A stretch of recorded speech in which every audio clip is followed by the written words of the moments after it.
നമസ്കാരം. പ്രൈം ഡിബേറ്റിലേക്ക് സ്വാഗതം. ഉന്നത വിദ്യാഭ്യാസ രംഗത്തിന്റെ ഉയർച്ചയേക്കാൾ ചാൻസലറായ ഗവർണർക്കും സർക്കാരിനും താൽപര്യം താൻ പോരിമ പ്രകടിപ്പിക്കൽ. ഞാൻ നിശ്ചയിക്കുന്നയാൾ വൈസ് ചാൻസലറായാൽ മതിയെന്ന പോര് തുടങ്ങിയിട്ട് കാലം കുറേയായി. ഗവർണർ നിയമിച്ച സിസ തോമസിന്റെ പെൻഷൻ മുടക്കാൻ നടത്തിയ സർക്കാർ നീക്കങ്ങളും ഉണ്ടായി. സർക്കാരിന് താൽപര്യമുള്ളവരെ ഗവർണറും ഗവർണർ നിയമിക്കുന്നവരെ സർക്കാരും വെട്ടുന്ന കലാപരിപാടി സർവകലാശാല നിയമങ്ങളെ തോന്നും പടി വ്യാഖ്യാനിച്ച് ഇപ്പോൾ സർക്കാരിനെ നോക്കുകുത്തിയാക്കി സാങ്കേതിക സർവകലാശാലയിലും ഡിജിറ്റൽ യൂണിവേഴ്സിറ്റിയിലും VC-മാരെ നിയമിച്ച് ഗവർണറുടെ വെല്ലുവിളി. പതിവ് പോലെ VC-മാർ അധികാരമേൽക്കുന്നത് തടയാനായി ഇടത് ജീവനക്കാരുടെയും SFIയുടെയും സമരങ്ങൾ. ഗവർണർ ചെയ്തത് ശരിയല്ലെന്ന് പ്രോ ചാൻസലറായ ഉന്നത വിദ്യാഭ്യാസ മന്ത്രി. പോയി കേസ് കൊടുക്കാൻ ഗവർണറുടെ വെല്ലുവിളി. ഉത്തരവാദി ഗവർണറോ അതോ സർക്കാരോ? പ്രൈം ഡിബേറ്റ് ചർച്ച ചെയ്യും.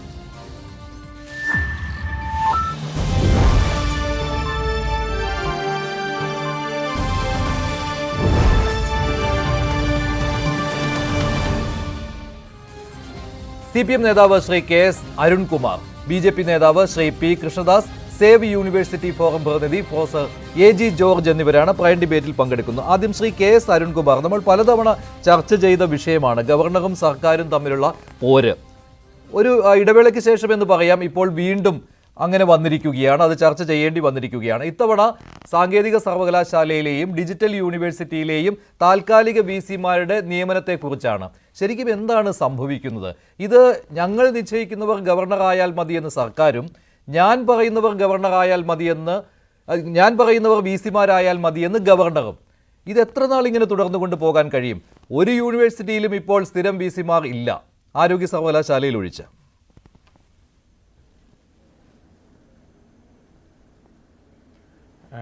മഞ്ജുഷ്, ഇവിടെ ഒരു ഗവർണറെ നിയമിക്കുന്നതും ഗവർണറുടെ പദവികളുമെല്ലാം ഭരണഘടനാ പ്രകാരമാണ്. ആർട്ടിക്കിൾ 153 മുതൽ 167 വരെ ഗവർണർ ആരായിരിക്കണം, എന്താണ് ഗവർണറുടെ പദവി, അധികാരങ്ങൾ വിശദീകരിക്കുന്നു. പക്ഷേ ഒരു ചാൻസലറെ തീരുമാനിക്കുന്നത് ഭരണഘടനാപരമായിട്ടല്ല. അതിന് സംസ്ഥാനത്തെ നിയമസഭ പാസാക്കിയ നിയമപ്രകാരമാണ് ആരൊക്കെ യൂണിവേഴ്സിറ്റിയുടെ ചാൻസലർമാരായിരിക്കണം എന്ന് തീരുമാനിക്കുന്നത്. അതുമായി ബന്ധപ്പെട്ടുകൊണ്ട് ഈ കേരളത്തിലെ മുഴുവൻ സർവകലാശാലകളിലും ചാൻസലർ ആകേണ്ടത് ഗവർണറാണ് എന്നതായിരുന്നു നേരത്തെ ഉള്ള നിയമസഭ പാസാക്കിയ നിയമം. എന്നാൽ അതിൽ നിന്ന് വ്യത്യസ്തമായിട്ട് ചാൻസലർ പദവിയിൽ നിന്ന് ഗവർണറെ മാറ്റുന്ന ബില്ല് നിയമസഭ പാസാക്കി. അത് ഒപ്പിടാതെ മാസങ്ങൾ അദ്ദേഹം കാത്തിരുന്നു, അതിൽ അടയിരുന്നു. അതിനുശേഷം സുപ്രീം കോടതിയിൽ കേരള ഗവൺമെൻറ് പോയി നിയമ പോരാട്ടം ആരംഭിച്ചപ്പോൾ ബില്ലുകൾക്കുമേൽ അടയിരിക്കുന്നവരാവരുത് ഗവർണർമാർ, തീ കൊണ്ട് തലചൊറിയരുത് എന്നതടക്കമുള്ള പരാമർശങ്ങൾ സുപ്രീം കോടതിയിൽ നിന്ന് വന്നപ്പോൾ ചില ബില്ലുകളിൽ ഒപ്പിട്ടു, ചിലത് രാഷ്ട്രപതിക്ക് അയച്ചു. ഇപ്പോൾ അത് രാഷ്ട്രപതിയുടെ ഭാഗത്തുനിന്ന് ക്ലാരിഫിക്കേഷനായി ഒപ്പിട്ട് വന്നിട്ടില്ല. ഇപ്പോഴും ചാൻസലറായി പ്രവർത്തിക്കുന്നത് ഗവർണർ പദവി വഹിക്കുന്ന ആൾ തന്നെയാണ്. അപ്പോൾ ആരിഫ് മുഹമ്മദ് ഖാൻ തന്നെയാണ് ചാൻസലർ. പക്ഷേ ഇവിടുത്തെ നിയമസഭ പാസാക്കിയ നിയമപ്രകാരമാണ് ആരാണ് ചാൻസലർ എന്ന് നിശ്ചയിക്കുന്നത് പോലെ തന്നെ ആ സ്റ്റാറ്റ്യൂട്ട് പ്രകാരമാണ് സർവകലാശാലകളുടെ മുഴുവൻ പ്രവർത്തനവും മുന്നോട്ട് പോകുന്നത്. ഒരു വൈസ് ചാൻസലറുടെ താൽക്കാലിക ഒഴിവ് വന്നാൽ ആ ഒഴിവ് നികത്തേണ്ടത് എങ്ങനെയെന്ന് ഈ കേരളത്തിലെ പ്രധാനപ്പെട്ട എല്ലാ സർവകലാശാലകളുടെയും സ്റ്റാറ്റ്യൂട്ടുകളിൽ പ്രധാനമായും മുഖ്യമായും പറഞ്ഞിട്ടുണ്ട്. ഇപ്പോൾ സെക്ഷൻ 13 ക്ലോസ് 7 പ്രകാരമാണ് സാങ്കേതിക സർവകലാശാല നിയമത്തിൻ്റെ വകുപ്പ് പ്രകാരം എങ്ങനെയാണ് ഒരു വൈസ് ചാൻസലറുടെ താൽക്കാലിക ഒഴിവ് വന്നാൽ നികത്തേണ്ടത് എന്ന് പറഞ്ഞിട്ടുണ്ട്. അതുപോലെ തന്നെ ഇവിടെ ഡിജിറ്റൽ സർവകലാശാലയുടെ സെക്ഷൻ 11 ക്ലോസ് 10 പ്രകാരം ഒരു വൈസ് ചാൻസലറുടെ ഒഴിവ് വന്നാൽ എങ്ങനെ നികത്തണമെന്ന് പറഞ്ഞു. ഈ രണ്ട് വകുപ്പുകളിലും ഗവൺമെൻറ് കൊടുക്കുന്ന പട്ടിക അല്ലെങ്കിൽ വിത്ത് കൺസൾട്ടേഷൻ വിത്ത് ദി ഗവൺമെൻറ് എന്ന് തന്നെയാണ് പറഞ്ഞിരിക്കുന്നത്. അങ്ങനെ നിയമസഭ പാസാക്കിയ നിയമത്തിൽ സ്റ്റാറ്റ്യൂട്ടിൽ പറഞ്ഞിരിക്കുമ്പോൾ അതിന് വിരുദ്ധമായി ഒരു ചാൻസലർക്ക് പ്രവർത്തിക്കാൻ കഴിയുമോ എന്നതാണ് ഒന്നാമത്തെ ചോദ്യം. ഇതുമായി ബന്ധപ്പെട്ടുകൊണ്ട് ഹൈക്കോടതിയുടെ ഡിവിഷൻ ബെഞ്ച് ജസ്റ്റിസ് മുഹമ്മദ് മുഷ്താഖും അതുപോലെ ശോഭ അന്നമ്മ ഈപ്പനും കൃത്യമായി റിട്ട് അപ്പീൽ 1847/2022 എന്ന ഒരു റിട്ട് അപ്പീലിൻ്റെ വിധിന്യായത്തിൽ കൃത്യമായി പാരഗ്രാഫ് 4, 5, 6, 7, 14 കൃത്യമായി വിശദീകരിക്കുന്നു. സ്റ്റാറ്റ്യൂട്ടാണ് പ്രധാനം, നിയമസഭ പാസാക്കിയ നിയമമാണ് സർവകലാശാലകൾ പ്രവർത്തിക്കേണ്ടത് എങ്ങനെ എന്നതിൻ്റെ നിയമമാണ് കാര്യം. അതുകൊണ്ട് ആ നിയമപ്രകാരം ഗവൺമെൻറ്റുമായി കൺസൾട്ട് ചെയ്തു മാത്രമേ ഇവിടെ ഇത്തരത്തിലൊരു നിയമനം വൈസ് ചാൻസലറുടെ താൽക്കാലികമായിട്ട് ഒഴിവിലേക്ക് നികത്താൻ പറ്റൂ എന്ന് പറഞ്ഞിട്ടുണ്ട്. ഇപ്പോൾ ഗവർണർ കഴിഞ്ഞ ദിവസം ഒരു ക്ലാരിഫിക്കേഷൻ പെറ്റീഷൻ ഇതേ കേസിൽ കൊടുത്തു ബഹുമാനപ്പെട്ട ഹൈക്കോടതി മുമ്പാകെ. ഹൈക്കോടതി ആ ക്ലാരിഫിക്കേഷൻ പെറ്റീഷൻ കൃത്യമായി പരിശോധിച്ച് പരിഗണിച്ചിട്ട് പറഞ്ഞു ഇതിൽ ക്ലാരിഫൈ ചെയ്യേണ്ട കാര്യമില്ല, ഞങ്ങൾ നേരത്തെ തന്നെ ഇതിന്റെ വിധിന്യായം പറഞ്ഞിട്ടുണ്ട്. അത് 2 ദിവസം മുമ്പാണ്, 26-ാം തീയതി. ഇന്ന് 28-ാം തീയതി ആയുള്ളൂ. 26-ാം തീയതി ആ ക്ലാരിഫിക്കേഷൻ പെറ്റീഷൻ തള്ളിയിട്ട് പറഞ്ഞു, therefore it is not appropriate to us to make any further clarification on the judgment by exercising power through an interlocutory application. So therefore close the interlocutory application. ഇടക്കാല ഉത്തരവ് വേണം, ക്ലാരിഫിക്കേഷൻ വേണം. തങ്ങളുടെ 2 വർഷം മുമ്പുള്ള ജഡ്ജ്മെന്റിൽ clarification വേണമെന്ന് ആവശ്യപ്പെട്ടുകൊണ്ട് ഫയൽ ചെയ്ത ആ റിട്ട് അപ്പീലിൽ ഒരു ക്ലാരിഫിക്കേഷന്റെയും ആവശ്യമില്ല. ഞങ്ങൾ ഓൾറെഡി ഇത് ക്ലാരിഫൈ ചെയ്തിട്ടുണ്ട്. പക്ഷേ അവിടെ ഗവർണർ പറയുന്ന കാര്യം എന്ന് പറയുന്നത് എനിക്ക് ക്ലാരിഫിക്കേഷൻ കിട്ടി എന്നാണല്ലോ. ഞാൻ പറഞ്ഞ അവസാനിപ്പിക്കണം. അല്ല, ഒരു സെക്കൻഡ്. ഗവർണർ ഈ ഒറ്റയിൽ എനിക്ക് എതിർപ്പുള്ളൂ. അതിൽ ഗവർണർ പറയുന്നതാണ് എന്റെ മുന്നിലുള്ളത്. ഗവർണർ പറഞ്ഞത് ഇതിൽ സുപ്രീം കോടതി വിധിയാണ് എന്റെ മുന്നിലുള്ളത്. മാത്രമല്ല ഹൈക്കോടതി, സുപ്രീം കോടതിയില്ല, കണ്ണൂർ യൂണിവേഴ്സിറ്റി VC ആയിട്ട് ഗോപിനാഥ് രവീന്ദ്രനെ നിയമിച്ച ആ കേസ്, അത് വളരെയധികം ചർച്ചാ വിഷയമായതും വിവാദമായതും ഒക്കെയാണല്ലോ. അതിൽ സർക്കാരിന് ഇടപെടാൻ അധികാരമില്ല എന്ന് ചൂണ്ടിക്കാണിച്ചിട്ടുണ്ട്. അപ്പോൾ അത് വെച്ചുകൊണ്ടാണ് ഞാൻ ഈ നിയമനം നടത്തുന്നത് എന്ന് ഗവർണർ പറഞ്ഞ കാര്യമാണ് കേട്ടോ. അതാണ് ഞാൻ പറഞ്ഞത്. അപ്പോൾ തനിക്ക് ക്ലാരിഫിക്കേഷൻ കിട്ടി ഹൈക്കോടതിയിൽ നിന്ന്. ഹൈക്കോടതി പറഞ്ഞു സുപ്രീം കോടതിയുടെ ആ വിധി ഉള്ളത് കൊണ്ട് ഞങ്ങൾ ഇതിൽ ഫർദർ ക്ലാരിഫിക്കേഷൻ നടത്താൻ ഉദ്ദേശിക്കുന്നില്ല. ഇതാണിപ്പോൾ ഗവർണറുടെ കയ്യിലുള്ള പിടിവള്ളി എന്ന് പറയുന്നത്. ഇതിലും വ്യാഖ്യാനങ്ങൾ പലതുണ്ടാകാം. ഗവർണർ പറയുന്നത് ശരിയാണെന്നൊന്നും ഞാൻ പറയുന്നില്ല. മാത്രമല്ല ഗവർണർക്കും സർക്കാരിനും കോടതികളിൽ നിന്ന് തിരിച്ചടി നേരിട്ട സാഹചര്യങ്ങൾ ഉണ്ടായിട്ടുമുണ്ട് കേട്ടോ. Shri K S Arunkumar.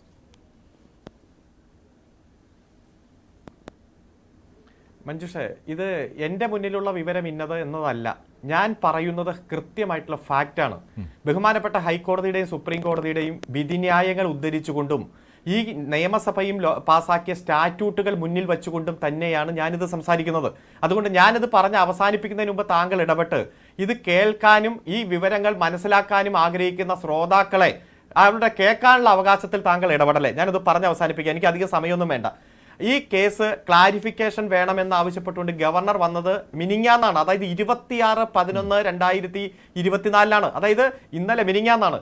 അതിനുശേഷം കോടതി ക്ലാരിഫിക്കേഷന്റെ ആവശ്യമില്ല, ഞങ്ങളുടെ ജഡ്ജ്മെന്റ് ക്ലിയർ ആണ്, റിട്ട് അപ്പീൽ ഞങ്ങളുടെ ജഡ്ജ്മെന്റ് ക്ലിയർ ആണ്, സ്റ്റാറ്റ്യൂട്ട് പ്രകാരം നിയമിക്കണം, ഗവൺമെന്റ് കൊടുത്ത ലിസ്റ്റ് പ്രകാരമേ നിയമിക്കാവൂ എന്ന് പറഞ്ഞു. അതിൽ ക്ലാരിഫിക്കേഷൻ വേണ്ട എന്ന് കോടതി പറയുമ്പോൾ എനിക്ക് മറ്റൊരു യൂണിവേഴ്സിറ്റിയുടെ മറ്റൊരു കേസിൽ എനിക്ക് സുപ്രീം കോടതി വിധിയുണ്ട്, ഞാൻ അതനുസരിച്ച് പ്രവർത്തിക്കും എന്ന് പറഞ്ഞാൽ താങ്കൾ മനസ്സിലാക്കേണ്ടത് കണ്ണൂർ യൂണിവേഴ്സിറ്റിയുടെ സ്റ്റാറ്റ്യൂട്ടിൽ ഒരിടത്തും വിത്ത് കൺസൾട്ടേഷൻ വിത്ത് ദി ഗവൺമെന്റ് എന്ന് പറഞ്ഞിട്ടില്ല. അത് പറയാത്തത് കൊണ്ടാണ് ഹൈക്കോടതി പറഞ്ഞത് അവിടെ ഗവൺമെന്റ് കൊടുക്കുന്ന ലിസ്റ്റിൽ നിന്ന് നിയമനം നടത്തണം എന്ന് സ്റ്റാറ്റ്യൂട്ടിൽ പറയാത്തത് കൊണ്ട്, കണ്ണൂർ യൂണിവേഴ്സിറ്റി ആക്ടിൽ പറയാത്തത് കൊണ്ട് അവിടെ ചാൻസലർക്ക് നിയമിക്കാം, ചാൻസലർ ബാർ ഗവർണർക്ക് നിയമിക്കാം. പക്ഷെ ഇവിടെ സാങ്കേതിക സർവകലാശാലയിലും ഡിജിറ്റൽ സർവകലാശാലയിലും കൃത്യമായി സ്റ്റാറ്റ്യൂട്ടിൽ തന്നെ പറഞ്ഞിരിക്കുന്നു വിത്ത് കൺസൾട്ടേഷൻ വിത്ത് ദി ഗവൺമെന്റ്. അതുകൊണ്ട് 100% ഗവൺമെന്റ് കൊടുത്ത ലിസ്റ്റിൽ നിന്നും മാത്രമേ നിയമനം നടത്താൻ കഴിയൂ. ഇന്ന് അതുമായി ബന്ധപ്പെട്ടുള്ള കേസ് ഹൈക്കോടതി പരിഗണിച്ചു. അപ്പോഴേക്കും അതായത് മിനിങ്ങാന്ന് ഹൈക്കോടതി ക്ലാരിഫിക്കേഷൻ തള്ളി. ഇന്നലെ ധൃതി പിടിച്ച് വൈകുന്നേരമായപ്പോഴേക്കും 2 വൈസ് ചാൻസലർമാരെ നിയമിക്കുന്നു. ആ നിയമിച്ച ഉത്തരവ് ഗവൺമെന്റിന് സെർവ് ചെയ്തിട്ടേ ഇല്ല. ഇന്ന് അവർ ചുമതല ഏറ്റെടുത്ത് അവരുടെ സീറ്റിൽ ഇരുന്നതിന് ശേഷം ഉച്ചയോടുകൂടി മാത്രമാണ് ഈ ഗവർണർ എടുത്ത തീരുമാനം ഗവൺമെന്റിന് സെർവ് ചെയ്യുന്നത്. ആ സെർവ് ചെയ്ത ഉടനെ തന്നെ ഗവൺമെന്റ് ആ തീരുമാനത്തെ ഹൈക്കോടതിയിൽ ചലഞ്ച് ചെയ്തു. ഹൈക്കോടതി പറഞ്ഞു ഓൾറെഡി ചുമതല എടുത്തുപോയി, അതുകൊണ്ട് ഒരു ഇന്റർലോക്യൂട്ടറി ആപ്ലിക്കേഷന്റെ ഉത്തരവിലൂടെ അത് തടയുന്നത് അവരെയും കൂടി കേൾക്കണം, ചുമതല ഏറ്റെടുത്ത ആളുകൾ കൂടി കേൾക്കണം. സ്റ്റേ ചെയ്യുന്നില്ല എന്ന് ഹൈക്കോടതി പറഞ്ഞത് അവരെയും കൂടി കേട്ടതിന് ശേഷം മെറിറ്റിലേക്ക് വരാം എന്നുള്ളത് കൊണ്ടാണ് അല്ലേ? അതല്ലാതെ ഇതൊരു ഗവർണർക്ക് അനുകൂലമായ ഒരു ഉത്തരവെന്ന് പറയാൻ പറ്റില്ല അല്ലെ? ഇന്നത്തെ ഈ സ്റ്റേ ചെയ്യേണ്ട എന്നുള്ള തീരുമാനം ഒരിക്കലും പറ്റില്ല. അതായത് ഇന്നലെ വൈകുന്നേരം 4:35 എടുത്ത തീരുമാനം ഇന്ന് രാവിലെ 9:30 തന്നെ സീറ്റിൽ പോയി ഇരുന്ന് ചുമതലയേറ്റ് അതിനുശേഷം മാത്രം ആ തീരുമാനത്തിന്റെ കോപ്പി ബഹുമാനപ്പെട്ട ഗവൺമെന്റ് സംവിധാനങ്ങൾക്ക് കൊടുത്ത് എല്ലാം പ്രീ പ്ലാൻഡായി നിയമവിരുദ്ധമായിട്ട് അജണ്ടയോടെ ഗവർണർ പ്രവർത്തിച്ചതാണ്. ആ ചുമതലയേറ്റ സ്ഥിതിക്ക് ആ കസേരയിൽ ഇരിക്കുമ്പോൾ അവരെ കേൾക്കാതെ തീരുമാനം എടുക്കാൻ പറ്റില്ല. അതുകൊണ്ട് ഒരു ഇടക്കാല ഉത്തരവിട്ട് ഇന്നലത്തെ ഉത്തരവ് സ്റ്റേ ചെയ്താലും already that order has been implemented, they took charge. അതാണ്. അപ്പൊ ആ ഒരു സാഹചര്യത്തിൽ മെറിറ്റിൽ തന്നെ തീരുമാനിക്കാം, സ്പെഷ്യൽ മെസ്സഞ്ചറെ വിട്ട് നോട്ടീസ് കൊടുത്ത് അടുത്ത ആഴ്ച തീരുമാനിക്കാം എന്നാണ് പറഞ്ഞത്. ഇത് 100% നിയമവിരുദ്ധതയാണ്. ഇത് മറ്റേതെങ്കിലും യൂണിവേഴ്സിറ്റിയിൽ മറ്റൊരു കേസിൽ ഉത്തരവുണ്ട്, അതുകൊണ്ട് ഈ യൂണിവേഴ്സിറ്റി ഞാനിത് ചെയ്യുമെന്ന് പറഞ്ഞാൽ നിയമത്തിന്റെ അജ്ഞത അല്ലെങ്കിൽ വിവരമില്ലായ്മ എന്ന് തന്നെ പറയേണ്ടി വരും. അങ്ങനെ ആരെങ്കിലും പറഞ്ഞാൽ അതിൽ തെറ്റ് പറയാൻ കഴിയില്ല. ഗവർണറും സർക്കാരും ഇങ്ങനെ കളിച്ച് അവസാനം ഇപ്പോൾ സർവകലാശാലകൾക്ക് വൈസ് ചാൻസലർമാർ ഇല്ലാത്ത അവസ്ഥയിൽ വന്ന് എത്തി നിൽക്കുകയാണ്. ആരോഗ്യ സർവകലാശാലയിൽ മാത്രമാണ് സ്ഥിരം ഒരു വൈസ് ചാൻസലർ ഉള്ളത്. അതും ഗവർണർ അത് നിയമിച്ചതിനെ സർക്കാർ അത് വലിയ കാര്യമായിട്ട് ചോദ്യം ചെയ്യാൻ പോയില്ല. അതുകൊണ്ട് അങ്ങനെ ഒരു വൈസ് ചാൻസലർ ഇപ്പോഴും അവിടെ ഇരിക്കുകയാണ്. ബാക്കി സർവകലാശാലകളിലൊക്കെ താൽക്കാലിക വി സിമാരാണ്. ഈ താൽക്കാലിക വി സിമാരുടെ നിയമനം പോലും അത് നിയമവിരുദ്ധമായ രീതിയിലാണ് എന്ന രീതിയിൽ വ്യാഖ്യാനങ്ങൾ വരുന്നു. കോടതിയിലേക്ക് നടപടിക്രമങ്ങൾ പോകുന്നു. ഇതെന്താണ് കേരളത്തിൽ സംഭവിക്കുന്നത്? ഈ ഉന്നത വിദ്യാഭ്യാസ രംഗത്ത് ആരിഫ് മുഹമ്മദ് ഖാൻ ചാൻസലറായി വന്നതിന് ശേഷമാണല്ലോ ഇത്രയും പ്രശ്നങ്ങൾ വരുന്നത്. ഇത്രമാത്രം സർക്കാരുമായി പോരെടുക്കുവാൻ എന്താണുള്ളത്? മഞ്ജുഷിന്റെ ഇൻട്രോയിൽ പറഞ്ഞിരിക്കുന്ന കാര്യത്തിൽ എത്രത്തോളം ശരിയുണ്ട് എന്നുള്ളത് എനിക്കറിയില്ല. പക്ഷെ ആരിഫ് മുഹമ്മദ് ഖാൻ വന്നതിന് ശേഷമാണ് സർക്കാർ പ്രതിനിധികളെ വൈസ് ചാൻസലർമാരെ നിയമിക്കാനുള്ള സമിതിയിലേക്ക് കൊടുക്കാത്തത് എന്നുള്ള കാര്യമാണ് ഞാൻ മനസ്സിലാക്കിയിട്ടുള്ളത്. സ്വാഭാവികമായും വൈസ് ചാൻസലർമാരെ നിയമിക്കാനുള്ള സെലക്ഷൻ കമ്മിറ്റിയിലേക്ക് പ്രതിനിധിയെ കൊടുക്കേണ്ട ബാധ്യത സർവകലാശാലകൾക്കില്ലേ? അതിന് ഗൈഡ് ചെയ്യേണ്ട ബാധ്യത സർക്കാരിനില്ലേ? സർക്കാർ ഇവിടെ കാണിക്കുന്നത് എന്താണ്? സർവകലാശാലകളുടെ വൈസ് ചാൻസലർമാരെ നിയമിക്കുന്ന നടപടി ഏത് വിധേനയും അതിന്റെ നടപടിയെ തടസ്സപ്പെടുത്തുക. അതിന്റെ ഉത്തരവാദിത്തം ആർക്കാണ്? ശ്രീ ഗോപിനാഥൻ അദ്ദേഹത്തിനെ നിയമിക്കുന്നതുമായി ബന്ധപ്പെട്ടുകൊണ്ടുള്ള കേസിലും അതിനു മുൻപുള്ള കേസുകളിലും അതിനുശേഷമുള്ള കേസുകളിലും ബഹുമാനപ്പെട്ട സുപ്രീം കോടതി വളരെ കൃത്യമായി പറഞ്ഞിരിക്കുന്നു, സർവകലാശാലകളുടെ വൈസ് ചാൻസലർമാരെ നിയമിക്കാനുള്ള അധികാരം ചാൻസലർമാരിൽ നിക്ഷിപ്തമാണ്. അതിൽ സർക്കാരിന് ഒരു റോളും ഒരു പങ്കും നിർവഹിക്കാനില്ല. പ്രോ ചാൻസലർ എന്നുള്ള നിലക്കുള്ള റോള് പോലും ഒരു തലത്തിലും നിർവഹിക്കാൻ ആ കാര്യത്തിൽ കഴിയില്ല. പ്രോ ചാൻസലർ പേര് നിർദ്ദേശിച്ചു എന്നുള്ളത് കൊണ്ടാണ് സ്വാഭാവികമായും നേരത്തെ നിയമനങ്ങൾ റദ്ദു ചെയ്യപ്പെടുന്ന സാഹചര്യം ഉണ്ടായത്. അപ്പോൾ ഒരു രാഷ്ട്രീയ ഇടപെടലോ ഒരു സർക്കാർ ഇടപെടലോ വൈസ് ചാൻസലർമാരുടെ നിയമത്തിൽ കഴിയില്ല, സാധിക്കില്ല എന്ന് കോടതികൾ അസന്നിഗ്ധമായി പറഞ്ഞിട്ടുണ്ട്. അതിലൊരു വ്യത്യാസവുമില്ല. ഇവിടെ എന്താ സർക്കാർ കാണിക്കുന്നത്? ഒരു അലംഭാവം എന്ന് ഞാൻ പറയില്ല, പക്ഷെ തെറ്റായ ഒരു നടപടി സ്വീകരിക്കുകയാണ്. കേരളത്തിലെ സർവകലാശാലകൾക്ക് ഞങ്ങൾ പറയുന്ന ആളുകൾ മാത്രമേ വൈസ് ചാൻസലർമാരായി വരാൻ പാടുള്ളൂ.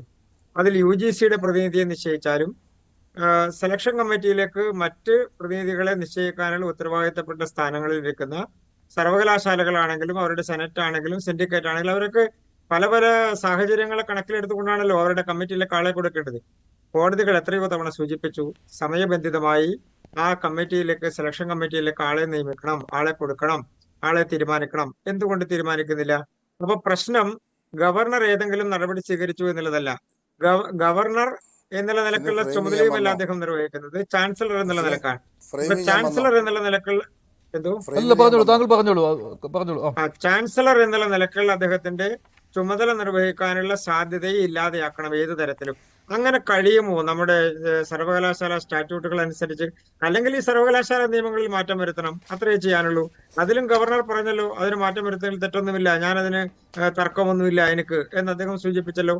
അപ്പൊ ഏതെങ്കിലും തരത്തിൽ അതുമായി ബന്ധപ്പെട്ടുകൊണ്ടുള്ള കാര്യങ്ങളിൽ സർക്കാർ കാണിക്കുന്ന അലംഭാവമല്ല, നിഷേധാത്മക നിലപാട് എന്ന് മാത്രമേ ആ തരത്തിൽ കാണാൻ വേണ്ടി കഴിയൂ. ഇപ്പോ ശ്രീ അരുൺ സൂചിപ്പിച്ചതുപോലെ തന്നെ കഴിഞ്ഞ ദിവസം ഇതിനകത്ത് ഈ പാനൽ കൊടുക്കുന്നില്ല എന്ന് പറയുമ്പോൾ ഇവിടെ തന്നെ സാങ്കേതിക സർവകലാശാല വി സിയുടെ താൽക്കാലിക ചുമതലയുടെ കാര്യമാണെങ്കിൽ സാങ്കേതിക വിദ്യാഭ്യാസ director doctor PR Shalij, government engineering college professor Vinod Kumar Jacob എന്നിവരുടെ പാനൽ സർക്കാർ ഗവർണർക്ക് കൈമാറിയിരുന്നു. അതിൽ ഡോക്ടർ സജി ഗോപിനാഥിന്റെ പേരും ഉണ്ടായിരുന്നു. പക്ഷെ അവിടെ ഗവർണർ അത് അംഗീകരിച്ചിട്ടില്ല. ഇത് മറ്റൊരു കാര്യം കൂടിയുണ്ട്. ഗവർണറും അദ്ദേഹത്തിന്റെ ഇഷ്ടപ്രകാരമുള്ള നിയമനങ്ങൾക്ക് താല്പര്യം കാണിക്കുന്നു, സർക്കാരിന്റെ ഇഷ്ടപ്രകാരമുള്ള നിയമനത്തിന് താല്പര്യം കാണിക്കുന്നു. ഇവിടെ ഒരു സമവായത്തിന് ഇവർ രണ്ടും തയ്യാറാകുന്നില്ല. അതുകൊണ്ടാണല്ലോ സർവകലാശാലകൾക്ക് വൈസ് ചാൻസലർമാർ ഇല്ലാതെ പോകുന്നത്. ഇത് മൊത്തത്തിൽ നോക്കുമ്പോൾ ഉന്നത വിദ്യാഭ്യാസ രംഗത്തിനാണ് പ്രശ്നമായിട്ട് മാറുന്നത്. അല്ല, സ്വാഭാവികമായിട്ടും സർക്കാർ അങ്ങനെ കൊടുത്തിരുന്നു എന്ന് പറയുന്നത്, ഉദാഹരണത്തിന് ശ്രീ അരുൺ സൂചിപ്പിച്ചതുപോലെ സാങ്കേതിക സർവകലാശാലയുടെ സെക്ഷൻ 13(7) പ്രകാരം അതിന്റെ നടപടിക്രമങ്ങൾ അനുസരിച്ചിട്ട് ഞങ്ങൾ ചെയ്തു എന്നാണ് സർക്കാർ എന്ന് ബഹുമാനപ്പെട്ട കോടതിയിൽ സൂചിപ്പിച്ചത്. പക്ഷെ ആ സെക്ഷനിൽ പറയുന്ന സംവിധാനങ്ങൾക്കനുസരിച്ചോ സാഹചര്യങ്ങൾക്കോ അനുസരിച്ചോ ഉള്ള അധികാരം സർക്കാരിനില്ല എന്നുള്ളതിന്റെ അടിസ്ഥാനത്തിലാണ് അരുൺ പറഞ്ഞതുപോലെയല്ല, ഞാൻ ഇന്ന് ആ കേസ് കേൾക്കുന്ന സമയത്ത്, ബഹുമാനപ്പെട്ട കോടതി ആ കേസ് പരിഗണിക്കുന്ന സമയത്ത് ഞാൻ ആ കോടതിയിൽ ഉണ്ടായിരുന്നയാളാണ്. എനിക്ക് കൃത്യമായിട്ട് അറിയാം എന്തായിരുന്നു നിലപാട് എന്നുള്ളത്. അത് കോടതിയുടെ മാത്രമല്ല, സർക്കാർ ഉന്നയിച്ചിട്ടുള്ള വാദമുഖങ്ങൾ എങ്ങനെയാണ് ഖണ്ഡിക്കപ്പെട്ടിട്ടുള്ളത് എന്നുള്ളത് കൃത്യമായി ആ കോടതിയിൽ ഉണ്ടായിരുന്ന ആളുകൾക്ക് മനസ്സിലായിട്ടുണ്ടല്ലോ. അല്ല, അപ്പൊ ഇന്നെന്താണ് ഈ എന്തുകൊണ്ട് സ്റ്റേ നൽകാൻ കോടതി, വിസമ്മതിച്ച അതാണോ, ആ വാദമാണോ താങ്കൾ പറഞ്ഞത്? തീർച്ചയായിട്ടും ഇന്ന് കോടതിയിൽ ഇന്ന് ടുഡേ പെറ്റീഷനായിട്ട് വന്നിട്ടുള്ള ആ കേസിൽ എന്തുകൊണ്ട് കോടതി നോട്ടീസ് മാത്രമാക്കിയെന്ന് ചോദിച്ചാൽ, അത് ചാർജ് എടുത്തു പോയത് കൊണ്ടല്ല. സർക്കാർ ഉന്നയിച്ചിട്ടുള്ള വാദങ്ങൾ അത് പ്രഥമ ദൃഷ്ട്യാ അത് ഇപ്പോൾ ഒരു സ്റ്റേ കൊടുക്കുന്ന സാഹചര്യത്തിലേക്കുള്ളതല്ല. അങ്ങനെയുള്ളൊരു വാദത്തിന്റെ അടിസ്ഥാനത്തിലല്ല സെക്ഷൻ 13 വിവക്ഷിക്കപ്പെട്ടിട്ടുള്ളത് എന്ന് കോടതി അസന്നിഗ്ധമായി പറയാൻ. അതിന്റെ അടിസ്ഥാനത്തിലാണ് നോട്ടീസ് പോയി വരട്ടെ, അതിനുശേഷം കേൾക്കാം. അല്ല, അത് അവരുടെ വാദം കൂടി കേൾക്കാനല്ലേ ഈ രണ്ടുപേരും, സിസ തോമസും അതുപോലെ തന്നെ കെ ശിവപ്രസാദും, ഈ രണ്ടുപേരുടെ നിയമനമാണല്ലോ ഉണ്ടായിരുന്നത്. അതിൽ കെ ടിയുവിന്റെ കാര്യമാണ് വന്നത്. കെ ടിയുവിന്റെ വന്നു, ഡോക്ടർ കെ ശിവപ്രസാദ് എന്നെ താൽക്കാലിക VC ആയിട്ട് നിയമിച്ചതിൽ. അങ്ങനെയല്ലെന്ന്. അതായത് മഞ്ജുഷേ, ഈ തരത്തിൽ സർക്കാർ പറയുന്ന വാദങ്ങളെല്ലാം ഗോപിനാഥൻ കേസിൽ പരിഗണിക്കപ്പെടുകയും അതെല്ലാം സുപ്രീം കോടതി പ്രഖ്യാപിക്കുകയും ചെയ്തിട്ടുള്ളതാണ്. അത് ശ്രീ അരുൺകുമാർ സൂചിപ്പിച്ചതുപോലെ ഞാൻ മനസ്സിലാക്കിയിട്ടുള്ളത് അതാത് യൂണിവേഴ്സിറ്റികളുടെ സ്റ്റാറ്റ്യൂട്ടിന്റെ അടിസ്ഥാനത്തിലല്ല, അത് UGC ഗൈഡ് ലൈൻസിന്റെ അടിസ്ഥാനത്തിലാണ്, UGC നിയമങ്ങളുടെയും ചട്ടങ്ങളുടെയും അടിസ്ഥാനത്തിലാണ്. UGC നിയമങ്ങളും ചട്ടങ്ങളും ഞങ്ങൾക്ക് ബാധകമല്ല.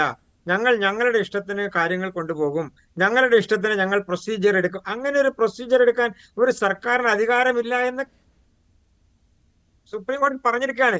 അപ്പൊ എങ്ങനെ അങ്ങനെ കഴിയും? എങ്ങനെ അങ്ങനെ ഒരു ജനാധിപത്യ സംവിധാനത്തിൽ ഒരു സർക്കാരിന് അങ്ങനെ ഒരു മർക്കടമുഷ്ടി എടുക്കാൻ കഴിയും? ചാൻസലർക്ക് മാത്രമാണ് നിയമന അധികാരമുള്ളത്. ചാൻസലർക്ക് മാത്രമാണ് ആ നടപടി സ്വീകരിക്കാൻ കഴിയുക. അതിൽ സെർച്ച് സെലക്ഷൻ കമ്മിറ്റിയിലേക്ക് കൊടുക്കാം, ആളെ കൊടുക്കാം. അങ്ങനെ കൊടുക്കാനുള്ള നടപടി സർക്കാർ എടുക്കുന്നില്ല. അതിന് പകരം എന്താ ചെയ്യുന്നത്? ഏതെങ്കിലും തരത്തിൽ ഗവൺമെന്റിന്റെ നിലപാടുകളെ ഗവർണറെ പ്രതിരോധത്തിലാക്കുന്ന തരത്തിൽ കൊണ്ടുവരാൻ വേണ്ടി ശ്രമിക്കുക. അത് തന്നെയാണ് കഴിഞ്ഞ എത്രയോ നാളുകളായി. ശരിയാണ്, ഇത് വളരെ നാളുകളായിട്ട് ഇത് അങ്ങോട്ടും ഇങ്ങോട്ടും ചർച്ച ചെയ്തുകൊണ്ടിരിക്കുകയാണ്. ഗവൺമെന്റിനെതിരെ ചിലപ്പോൾ വിധി വരുന്നു കോടതിയിൽ നിന്ന്, ചിലപ്പോൾ ഗവർണർക്കെതിരെ ഞാനൊരു ചെറിയ കാര്യം ചോദിക്കട്ടെ. എത്രയോ കാലങ്ങളായി മഞ്ജുഷ് ചോദിച്ചതുപോലെ തന്നെ കേരളത്തിലെ സർവകലാശാലകളുമായി ബന്ധപ്പെട്ട് ആരോഗ്യ സർവകലാശാല ഒഴിച്ച് ബാക്കി എല്ലാ സർവകലാശാലകളിലും സ്ഥിരം VC ഇല്ലാതായിട്ട് എത്രയോ കാലമായി. അപ്പൊ എന്തുകൊണ്ട് അത് ഉണ്ടാകുന്നില്ല? അങ്ങനെ സർക്കാരിന് പൂർണ്ണമായ അധികാരം ഉണ്ട് എന്നിരിക്കട്ടെ, സർക്കാരിന് ഈ കാര്യങ്ങളിൽ ഞങ്ങൾ തീരുമാനിക്കുന്ന പോലെ തന്നെ എല്ലാം ചെയ്യാം എന്നിരിക്കട്ടെ. അങ്ങനെയാണെങ്കിൽ എന്തുകൊണ്ട് ഗവർണറെ മറികടന്നുകൊണ്ട് അത് ചെയ്യാൻ വേണ്ടി കഴിയുന്നില്ല? ഇപ്പൊ സർക്കാരിന് അധികാരമില്ല എന്ന് പറഞ്ഞിരിക്കുന്ന കാര്യങ്ങൾ പകൽ പോലെ സർക്കാരിന്റെ മുന്നിൽ ഇരിക്കുകയാണ്. ഈ രാജ്യത്തെ നിയമവും സംവിധാനങ്ങളും അറിയുന്ന ആളുകൾക്ക് അറിയുന്ന കാര്യമല്ലേ? ആരെയാ നമുക്ക് വിഡ്ഢികളാക്കാൻ വേണ്ടി കഴിയുക? അതൊരു വശത്ത്. മറുവശത്ത് ശ്രീ ഗോപിനാഥൻ കേസിൽ അത് കണ്ണൂർ സർവകലാശാലയുടെ സ്റ്റാറ്റ്യൂട്ട് അനുസരിച്ചാണ് എന്നാണല്ലോ പറയുന്നത്. അതങ്ങനെയല്ല. അവിടെ UGC മാനദണ്ഡങ്ങൾക്ക് വിരുദ്ധമായി, UGC മാനദണ്ഡങ്ങൾക്ക് അനുസൃതമല്ലാത്തൊരു നടപടി സ്വീകരിച്ചുകൊണ്ടാണ് അത് മാറ്റപ്പെട്ടത്. ശരിയാണ് ശ്രീ കെ എസ് അരുൺകുമാർ, അത് അങ്ങനെയായിരുന്നുവല്ലോ. അതാണല്ലോ ഇപ്പോൾ ഏറ്റവും ഒടുവിലുള്ള വിധി. കണ്ണൂർ സർവകലാശാല VC ആയിരുന്ന ഗോപിനാഥ് രവീന്ദ്രന്റെ നിയമനം റദ്ദാക്കിക്കൊണ്ടുള്ള സുപ്രീം കോടതിയുടെ വിധിയിലാണ് VC നിയമനത്തിൽ സർക്കാർ ഇടപെടാൻ പാടില്ല എന്ന് വ്യക്തമാക്കിയിരുന്നത്. അതാണിപ്പോൾ മാനദണ്ഡമായിട്ട് ഇദ്ദേഹം ഗവർണർ സ്വീകരിച്ചിരിക്കുന്നത്. ഇവിടെ നിയമനാധികാരി ചാൻസലർ ആ രീതിയിലാണ് നിയമനം നടത്തിയിരിക്കുന്നത്. ഇത് വീണ്ടും വ്യാഖ്യാനത്തിന് പോകേണ്ടി വരുമെന്നാണോ? അല്ല, ഞാൻ എല്ലാ ബഹുമാനത്തോടെയും BJPയുടെ പ്രതിനിധി, എൻ്റെ സുഹൃത്ത് അഭിഭാഷകൻ ഇപ്പൊ പറഞ്ഞ വാദം കേട്ടു. കോടതിയിൽ പോയി ഞാൻ കേട്ടു. അവിടെ ഈ കേസിലെ വൈസ് ചാൻസലർമാരായിട്ട് അപ്പോയിന്റ് ചെയ്യപ്പെട്ട ആളുകൾ രാവിലെ ചുമതലയേറ്റു എന്നതുകൊണ്ട് ഇനി ഒരു സ്റ്റേ, അതായത് അവരെ നിയമിച്ച ഉത്തരവ് സ്റ്റേ ചെയ്തിട്ട് കാര്യമില്ല, അതുകൊണ്ട് ഫൈനൽ ഹിയറിംഗ് തന്നെ അവരെ കൂടി കേട്ടിട്ട് തീരുമാനിക്കാം, സ്പെഷ്യൽ മെസ്സഞ്ചർ വിട്ട് അവരുടെ വാദം കേൾക്കട്ടെ, അവർക്ക് നോട്ടീസ് കൊടുക്കട്ടെ എന്ന് പറഞ്ഞ കോടതി, ആ കോടതി അങ്ങനെയൊന്നുമല്ല, വാദത്തിന് മുഴുവൻ ഗവൺമെന്റിനെതിരായിരുന്നു എന്നൊരു ചാനൽ ചർച്ചയിൽ വന്നിരുന്നു പറയുകയാണ്. അത് പോട്ടെ, അത് കേൾക്കുന്നവർ മനസ്സിലാക്കട്ടെ. രണ്ട്, ഞാൻ ചോദിക്കട്ടെ, ഈ കണ്ണൂർ യൂണിവേഴ്സിറ്റിയുടെ വിധി എല്ലാ യൂണിവേഴ്സിറ്റികൾക്കും ബാധകമാണ്. എല്ലാ യൂണിവേഴ്സിറ്റിയുടെ കാര്യത്തിലും സ്റ്റാറ്റ്യൂട്ട് അല്ല പ്രധാനം, ചാൻസലർ എടുക്കുന്ന ഏകപക്ഷീയമായിട്ടുള്ള തീരുമാനമാണ് എന്ന് ആ കണ്ണൂർ യൂണിവേഴ്സിറ്റിയുടെ കേസുമായി ബന്ധപ്പെട്ടുകൊണ്ട് സുപ്രീം കോടതിയുടെ വിധിയുടെ ഏതെങ്കിലും ഒരു വാചകം താങ്കൾക്ക് വായിച്ചു തന്നാൽ ഞാൻ ഈ ചർച്ച അവസാനിപ്പിച്ച് നിരുപാധിക മാപ്പ് പറഞ്ഞ് ഞാൻ പോകാം. തെറ്റിദ്ധരിപ്പിക്കരുത്. കണ്ണൂർ യൂണിവേഴ്സിറ്റിയിലെ ഗോപിനാഥ് രവീന്ദ്രനുമായി ബന്ധപ്പെട്ടുള്ള കേസ് സുപ്രീം കോടതി വിധി പറഞ്ഞ് അതിലെ പ്രധാനപ്പെട്ട പാരഗ്രാഫ് എന്റെ മുന്നിലുണ്ട്. ഞാൻ അത് നോക്കിയിട്ടാണ് പറയുന്നത്.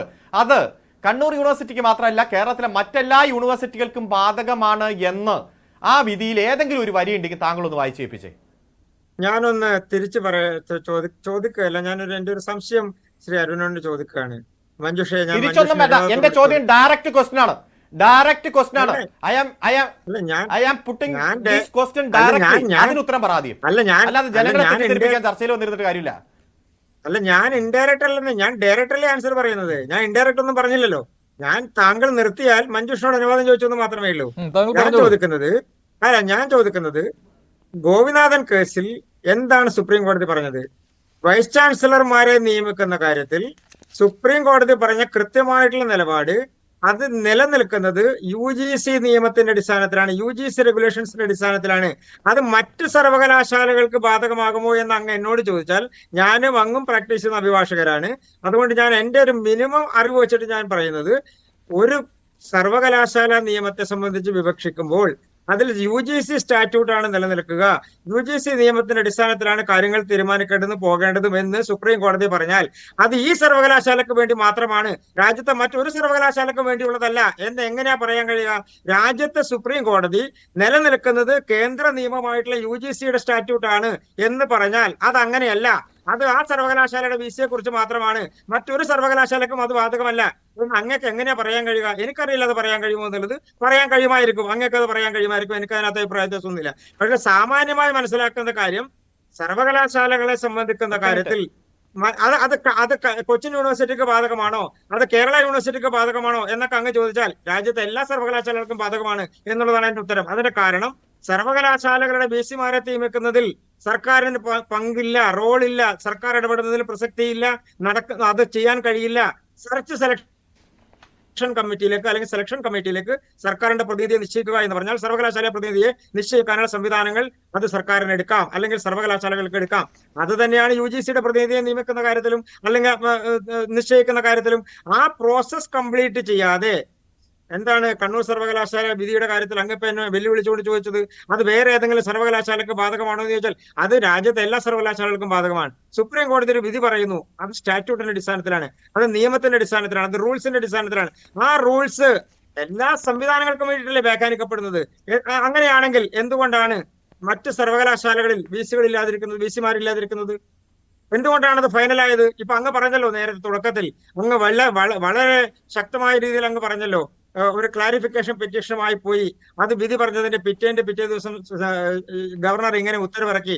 അവർ ചുമതല ഏറ്റെടുത്ത് പോയത് കൊണ്ട് അവർക്ക് നോട്ടീസ് പോകട്ടെ എന്ന് പറഞ്ഞു. ഇനി ഞാൻ തിരിച്ചൊന്ന് ചോദിക്കട്ടെ, അവർ ചുമതല ഏറ്റില്ലായിരുന്നു എന്നിരിക്കട്ടെ, ഇന്ന് ഞാൻ കോടതിയിൽ പറഞ്ഞ അല്ലെങ്കിൽ കേട്ട ഏതെങ്കിലും ഒരു കാര്യത്തെ തെറ്റായി ജനങ്ങളോട് പറയുന്ന രീതിയിൽ ഈ ചർച്ചയിൽ പറഞ്ഞിട്ടില്ല. ഞാൻ പറഞ്ഞത് കോടതിയിൽ സർക്കാർ ഉന്നയിച്ച വാദം അങ്ങ് പറഞ്ഞതുപോലെ തന്നെ സെക്ഷൻ 13(7) അതിന്റെ അടിസ്ഥാനത്തിലായിരുന്നു പ്രധാനമായും വാദം ഉയർത്തിയത്.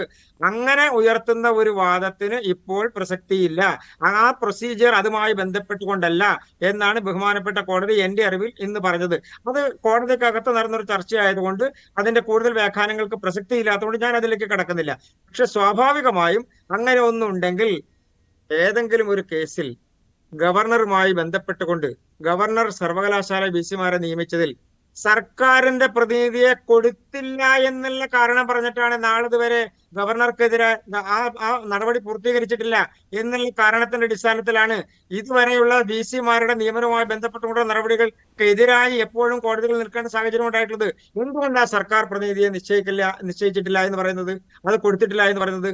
ഇപ്പോൾ സാങ്കേതിക സർവകലാശാലയുടെ കാര്യത്തിലും നേരത്തെ അങ്ങ് സൂചിപ്പിച്ചതുപോലെ സർക്കാരിന്റെ ഡിപ്പാർട്ട്മെന്റ് സെക്രട്ടറിക്ക്, ഉന്നത വിദ്യാഭ്യാസ സെക്രട്ടറിക്ക് ആ പ്രതിനിധിയാകാൻ കഴിയില്ല എന്നുള്ളത് കൃത്യമായി പറഞ്ഞിരിക്കുകയാണ്. ഇപ്പോഴും കൊടുത്തിരിക്കുന്ന ലിസ്റ്റ് നിങ്ങളൊന്ന് നോക്കൂ. 3 പേരുടെ പേര് കൊടുത്തിട്ടുണ്ട്. മഞ്ജുഷിന്റെ കയ്യിലുണ്ടല്ലോ ആ പേര്, ഒരു കയ്യിലുണ്ട് ആ പേര്. ആരാ കൊടുത്തിരിക്കുന്നത്, ഏതൊക്കെ ആളുകളെ കൊടുത്തിരിക്കുന്നത്? അപ്പൊ അങ്ങനെ കൊടുക്കാൻ കഴിയില്ല എന്ന് വിധിയുണ്ട്, സുപ്രീം കോടതി വിധിയുണ്ട്, അങ്ങനെ കൊടുക്കാൻ കഴിയില്ല. ശരിയാണ്. സെർച്ച് കമ്മിറ്റിയിലേക്ക് ആളുകളെ നിയോഗിച്ച് നൽകാം എന്നത് മാത്രമേ ഉള്ളൂ. അരുൺ, താങ്കളിലേക്ക് വരാം. അതിനു മുമ്പ് ഒറ്റ സെക്കൻഡ് അരുൺ, നമ്മുടെ AG ജോർജ് പ്രൊഫസർ കൂടിയുണ്ട്. അദ്ദേഹത്തിന്റെ അഭിപ്രായം കൂടി കേട്ടതിന് ശേഷം അരുണിന് തീർച്ചയായിട്ടും സമയം തരാം. പ്രൊഫസർ AG ജോർജ്, ഇവിടെ അരുണും കൃഷ്ണദാസും അവരുടെ വാദങ്ങൾ ഉന്നയിച്ചു. ഒരാൾ സ്വാഭാവികമായിട്ടും സർക്കാരിന് അനുകൂലമായും മറ്റേയാൾ ഗവർണർക്ക് അനുകൂലമായിട്ടുമാണ് വാദങ്ങൾ പറഞ്ഞത്. താങ്കളുടെ ഒരു നിലപാട് എങ്ങനെയാണ്? താങ്കൾ സേവ് യൂണിവേഴ്സിറ്റി ഫോറത്തിന്റെ പ്രതിനിധി കൂടിയാണല്ലോ.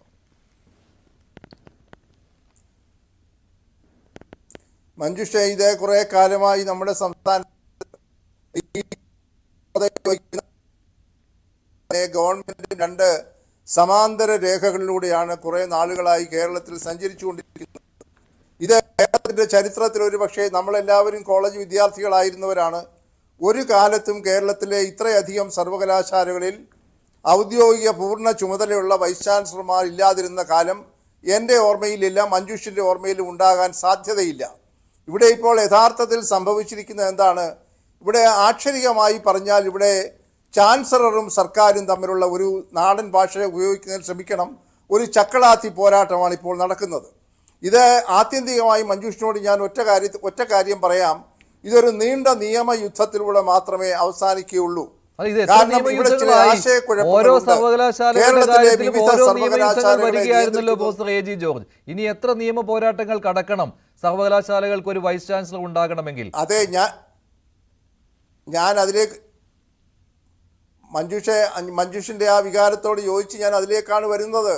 ഈ ഓരോ സർവകലാശാലയിലും ഇവിടെ നിയമസഭ പാസാക്കിയിരിക്കുന്ന നിയമങ്ങളിൽ നേരിയ വ്യത്യാസങ്ങളുണ്ട്. എല്ലാ സർവകലാശാലകളുടെയും നിയമങ്ങൾ ഒരേ തരത്തിലുള്ളതല്ല. ഭൂരിഭാഗം കാര്യങ്ങളിൽ ഐകരൂപ്യം ഉണ്ടെങ്കിലും ചില വ്യവസ്ഥകൾ ചില സർവകലാശാലകളിൽ വ്യത്യസ്തമായി നിൽക്കുന്നുണ്ട്. ഉദാഹരണമായിട്ടാണ് ഇപ്പോൾ ഏറ്റവും ഒടുവിൽ നമ്മൾ ചർച്ച ചെയ്യുന്ന കേരള സാങ്കേതിക സർവകലാശാലയിലെ വൈസ് ചാൻസലർ നിയമനത്തിലുള്ള ചട്ടങ്ങൾ കേരള സർവകലാശാലയിലെ വൈസ് ചാൻസലർ നിയമനത്തിലുള്ള ചട്ടങ്ങളിൽ നിന്ന് അല്പം വ്യത്യസ്തമാണ്. ഇവിടെ കേരള സാങ്കേതിക സർവകലാശാലയിൽ വൈസ് ചാൻസലറെ നിയമിക്കണമെന്നുണ്ടെങ്കിൽ ഗവൺമെന്റിൻ്റെതായിട്ടുള്ള ഇടപെടൽ അതിനകത്ത് ഉണ്ടാകണം എന്ന് എഴുതി വച്ചിട്ടുണ്ട്. അത് സ്റ്റാറ്റ്യൂട്ട് അനുസരിച്ച് വളരെ ശരിയാണ്. എന്നാൽ നാം കാണേണ്ടതായ ഒരു കാര്യം, ഇതുപോലെയുള്ള വിവാദങ്ങൾ ഇപ്പോൾ മഞ്ജുഷി ചോദിച്ചതുപോലെ കുറെ കാലമായി എല്ലാ സർവകലാശാലകളിലും ഈ പ്രശ്നം ഉണ്ടായപ്പോൾ പല സന്ദർഭങ്ങളിലായി ഈ കേസ് ബഹുമാനപ്പെട്ട കേരള ഹൈക്കോടതിയിലും ബഹുമാനപ്പെട്ട സുപ്രീം കോടതിയിലും പോയത് നമുക്ക് എല്ലാവർക്കും അറിയാം. ഇപ്പോഴും പ്രിയ വർഗീസിന്റെ നിയമനത്തെ സംബന്ധിച്ചുള്ള കേസ് സുപ്രീം കോടതിയിൽ നിലനിൽക്കുകയാണ്. അന്തിമ വിധി ഇതുവരെ പുറപ്പെടുവിച്ചിട്ടില്ല. കേരളത്തിലെ നിരവധിയായിട്ടുള്ള സർവകലാശാല ബന്ധിയായ കേസുകൾ സുപ്രീം കോടതി വിട്ടപ്പോൾ ഏറ്റവും ഒടുവിൽ പുറപ്പെടുവിച്ച വിധിയിലാണ് ഇപ്പോൾ എൻ്റെ ബഹുമാന്യരായ രണ്ട് വക്കീൽ സുഹൃത്തുക്മാരും ആവർത്തിച്ചുദ്ധരിച്ചുകൊണ്ടിരിക്കുന്നത്. ഏറ്റവും ഒടുവിൽ പുറപ്പെടുവിച്ച സുപ്രീം കോടതിയിൽ വളരെ വ്യക്തമായി പറഞ്ഞിട്ടുണ്ട്, സർവകലാശാലകൾ പൊതുവെ സ്വയംഭരണ അധികാരമുള്ള സ്ഥാപനങ്ങളാണ്. സ്വയംഭരണ സ്ഥാപനങ്ങളിൽ ഒരു കാരണവശാലും സർക്കാർ നേരിട്ട് ഇടപെടാനായി വൈസ് ചാൻസലർ നിയമനത്തിൽ പ്രത്യേകിച്ചും പാടില്ല എന്ന് അസന്നിഗ്ധമായ ഭാഷയിൽ സുപ്രീം കോടതി പറഞ്ഞിട്ടുണ്ട്. കൂട്ടത്തിൽ തന്നെ സുപ്രീം കോടതി മറ്റ് കേസുകളിൽ പറഞ്ഞിട്ടുണ്ട്, ഏതെങ്കിലും സർവകലാശാലയിലെ ഏതെങ്കിലും സംസ്ഥാനത്തെ സർവകലാശാലയിലെ നിയമങ്ങൾ UGC ചട്ടങ്ങൾക്ക് വിരുദ്ധമോ പൊരുത്തപ്പെടാതെയോ ഇരിക്കുകയാണെങ്കിൽ ആത്യന്തികമായി UGC ചട്ടങ്ങൾക്കായിരിക്കും വിലയും പ്രാധാന്യവുമെന്ന് അല്ലെങ്കിൽ സാങ്കത്യവുമെന്നും ബഹുമാനപ്പെട്ട സുപ്രീം കോടതി മറ്റൊരു വിധിയിൽ പറഞ്ഞിട്ടുണ്ട്. അങ്ങനെയാണെങ്കിൽ ഇവിടെ ഇപ്പോൾ ഏറ്റവും ഒടുവിൽ താൽക്കാലിക വിസിമാരുടെ നിയമനത്തിൽ ഗവർണറാണോ സർക്കാരാണോ ശരി? രണ്ടുപേരും അവരവരുടേതായ രീതിയിൽ നിയമത്തെ വ്യാഖ്യാനിക്കുന്നുണ്ടല്ലോ. അപ്പോൾ ആരുടെ ഭാഗത്താണ് താങ്കൾ നിൽക്കുന്നത്? മഞ്ജുഷെ അങ്ങനെ ഭാഗത്ത് നിൽക്കുന്നുവെന്ന് പറയാൻ പറ്റുന്നതല്ല. ഇതിൽ ഗവർണർ ചെയ്തത് ശരിയെന്ന് പറയാൻ സാധ്യമല്ല, സർക്കാർ ചെയ്തത് ശരിയെന്നും പറയാൻ സാധ്യമല്ല. ഗവർണറെ സംബന്ധിച്ച് ഗവർണർ ആധാരമായി സ്വീകരിച്ചിരിക്കുന്നത് നേരത്തെ ഇവിടെ സൂചിപ്പിച്ചതുപോലെ, ഞാനിപ്പോൾ പറഞ്ഞതുപോലെ ബഹുമാനപ്പെട്ട സുപ്രീം കോടതി വിധിയാണ്. എന്നാൽ സർക്കാർ ആധാരമായി സ്വീകരിച്ചിരിക്കുന്നത് സർക്കാർ തന്നെ പാസ്സാക്കിയെടുത്തതായിട്ടുള്ള സാങ്കേതിക സർവകലാശാലയിലെ സ്റ്റാറ്റ്യൂട്ടിലെ ചട്ടമാണ്. അതാണ് ബഹുമാനപ്പെട്ട അരുൺകുമാർ ആവർത്തിച്ച് ആ ചട്ടമാണല്ലോ ഉദ്ധരിക്കുന്നത്. അതേസമയം നമ്മുടെ മറ്റേ പാനൽ സുഹൃത്ത്, അദ്ദേഹം അഭിഭാഷകനാണ്, അദ്ദേഹം ഹൈക്കോടതിയിലെ വാദം കേട്ടയാളാണ്. അദ്ദേഹം പറയുന്നു ഇത് യഥാർത്ഥത്തിൽ ഗവർണർ ആധാരമായി സ്വീകരിച്ചത് ബഹുമാനപ്പെട്ട സുപ്രീം കോടതിയുടെ വിധിയാണ്. അതുകൊണ്ട് എനിക്ക് മഞ്ജുഷി ചോദിച്ച ചോദ്യത്തോട് ഒരൊറ്റ ഉത്തരം മാത്രമേ പറയാനുള്ളൂ, ഇത് ഗവർണർ ചെയ്തതാണോ ശരി അതോ സർക്കാർ ചെയ്തതാണോ ശരിയെന്ന് ഇതിന് ഉത്തരം പറയാൻ സാധ്യമല്ല. ഒരു കാര്യം വളരെ വ്യക്തമാണ്, ആര് ചെയ്തതാണെങ്കിലും ശരി ഒരു നീണ്ട നിയമയുദ്ധത്തിലൂടെ മാത്രമേ ഈ പ്രശ്നം പരിഹരിക്കുകയുള്ളൂ എന്ന കാര്യത്തിൽ യാതൊരു സംശയവും വേണ്ട. ഇതിന്റെ ദുരന്തം അനുഭവിക്കുന്നത് നിഷ്കളങ്കരായിട്ടുള്ള ആയിരക്കണക്കിന് വിദ്യാർത്ഥികളും ഈ സംസ്ഥാനത്തെ രക്ഷിതാക്കളുമാണെന്നുള്ള ആ ഒരു ധാർമ്മികമായിട്ടുള്ള ഏത് കാലഘട്ടത്തിലും ഇത്തരത്തിലുള്ള നിയമ പോരാട്ടങ്ങൾ നടന്നിട്ടുണ്ട്, തർക്കമില്ലാത്ത കാര്യമാണല്ലോ. വൈസ് ചാൻസലർ നിയമനമൊക്കെ പലതവണ കോടതി കയറി ഇറങ്ങിയിട്ടുള്ളതാണ്. പക്ഷേ ഇവിടെ മുൻപ് എങ്ങുമില്ലാത്ത രീതിയിലാണ് കാര്യങ്ങൾ പോകുന്നത്. എല്ലാ സർവകലാശാലകളിലും ഇത് തന്നെ വരികയാണ്. അപ്പോൾ സ്വാഭാവികമായിട്ടും സർക്കാരിനോട് ഒന്ന് വഴങ്ങുക, സർക്കാരിന് കൂടി താല്പര്യമുള്ള ആളുകൾ ഇക്കാര്യത്തിൽ ഉണ്ടാകും. വൈസ് ചാൻസലറായിട്ട് വരണമെന്ന് സർക്കാരിനും താല്പര്യമുണ്ടാകും. മുൻപും ഉണ്ടായിട്ടുള്ളതാണല്ലോ ഏത് സർക്കാർ ഭരിക്കുന്ന കാലത്തും. അപ്പോൾ ഗവർണർമാർ അതനുസരിച്ച് ചില വിട്ടുവീഴ്ചകൾക്ക് തയ്യാറാകും. ഇവിടെ ഇല്ലാത്ത ഒരു കാര്യം എന്ന് പറയുന്നത് ഇവർ തമ്മിലുള്ള കെമിസ്ട്രി തുടക്കം മുതൽ തന്നെ മോശമായിരുന്നു. അതിലിപ്പോൾ ഒത്തുകളിയാണ് എന്ന രീതിയിൽ കോൺഗ്രസ് ആരോപിക്കാറുണ്ട്. സർക്കാർ പ്രതിരോധത്തിലായിരിക്കുന്ന സമയത്ത് ഗവർണർ പുതിയൊരു വിഷയമായിട്ട് വരും, അങ്ങനെ ആ രീതിയിലേക്ക് കാര്യങ്ങൾ പോകും, ചർച്ചകൾ പോകും എന്നൊക്കെ. ശരി, അങ്ങനെയൊക്കെ ഉണ്ടെങ്കിൽ തന്നെയും ഏത് സമയത്തും ഇവർ തമ്മിലുള്ള പോര് പ്രകടമായി വരികയാണല്ലോ. അത് പ്രധാനമായിട്ടും ഈ അക്കാഡമിക് രംഗങ്ങളിലായിരിക്കും. ചാൻസലർ എന്ന പദവി തനിക്ക് വേണ്ട എന്ന് ഒരിക്കൽ പറഞ്ഞ ഗവർണർ പിന്നീട് സർക്കാർ തന്നെ ഇടപെട്ട് അങ്ങനെ ഒരു ബില്ല് കൊണ്ടുവന്നപ്പോൾ അതിലൊപ്പിടാൻ തയ്യാറായില്ല. അതുകൊണ്ട് അത് നിയമമാകാതെ പോവുകയായിരുന്നു. ചാൻസലർ പദവിയിൽ ഇരിക്കണമെന്ന് ആഗ്രഹിക്കുന്ന ഒരു വ്യക്തി തന്നെയാണ് ആരിഫ് മുഹമ്മദ് ഖാൻ, സംശയമില്ലാത്ത കാര്യമാണ്. അദ്ദേഹത്തിന് ഇങ്ങനെ അക്കാദമിക് കാര്യങ്ങളിൽ ഇത്തരത്തിലുള്ള ഇടപെടലുകൾ നടത്തിക്കൊണ്ടേയിരിക്കണം. അതിൻ്റെ ദൂഷ്യഫലം അനുഭവിക്കുന്ന താങ്കൾ പറഞ്ഞതുപോലെ വിദ്യാർത്ഥികളും അധ്യാപകരുമാണ്.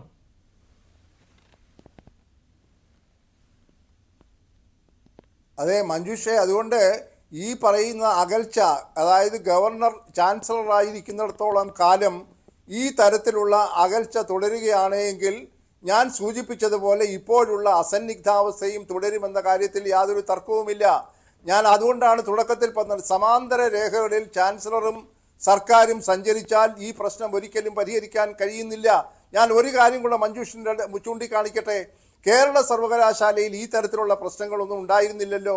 കേരള സർവകലാശാലയുടെ സ്റ്റാറ്റ്യൂട്ടാണ് നമ്മുടെ മദർ സർവകലാശാല എന്ന് പറയുന്നത് കേരളത്തിലെ കേരള സർവകലാശാലയാണ്.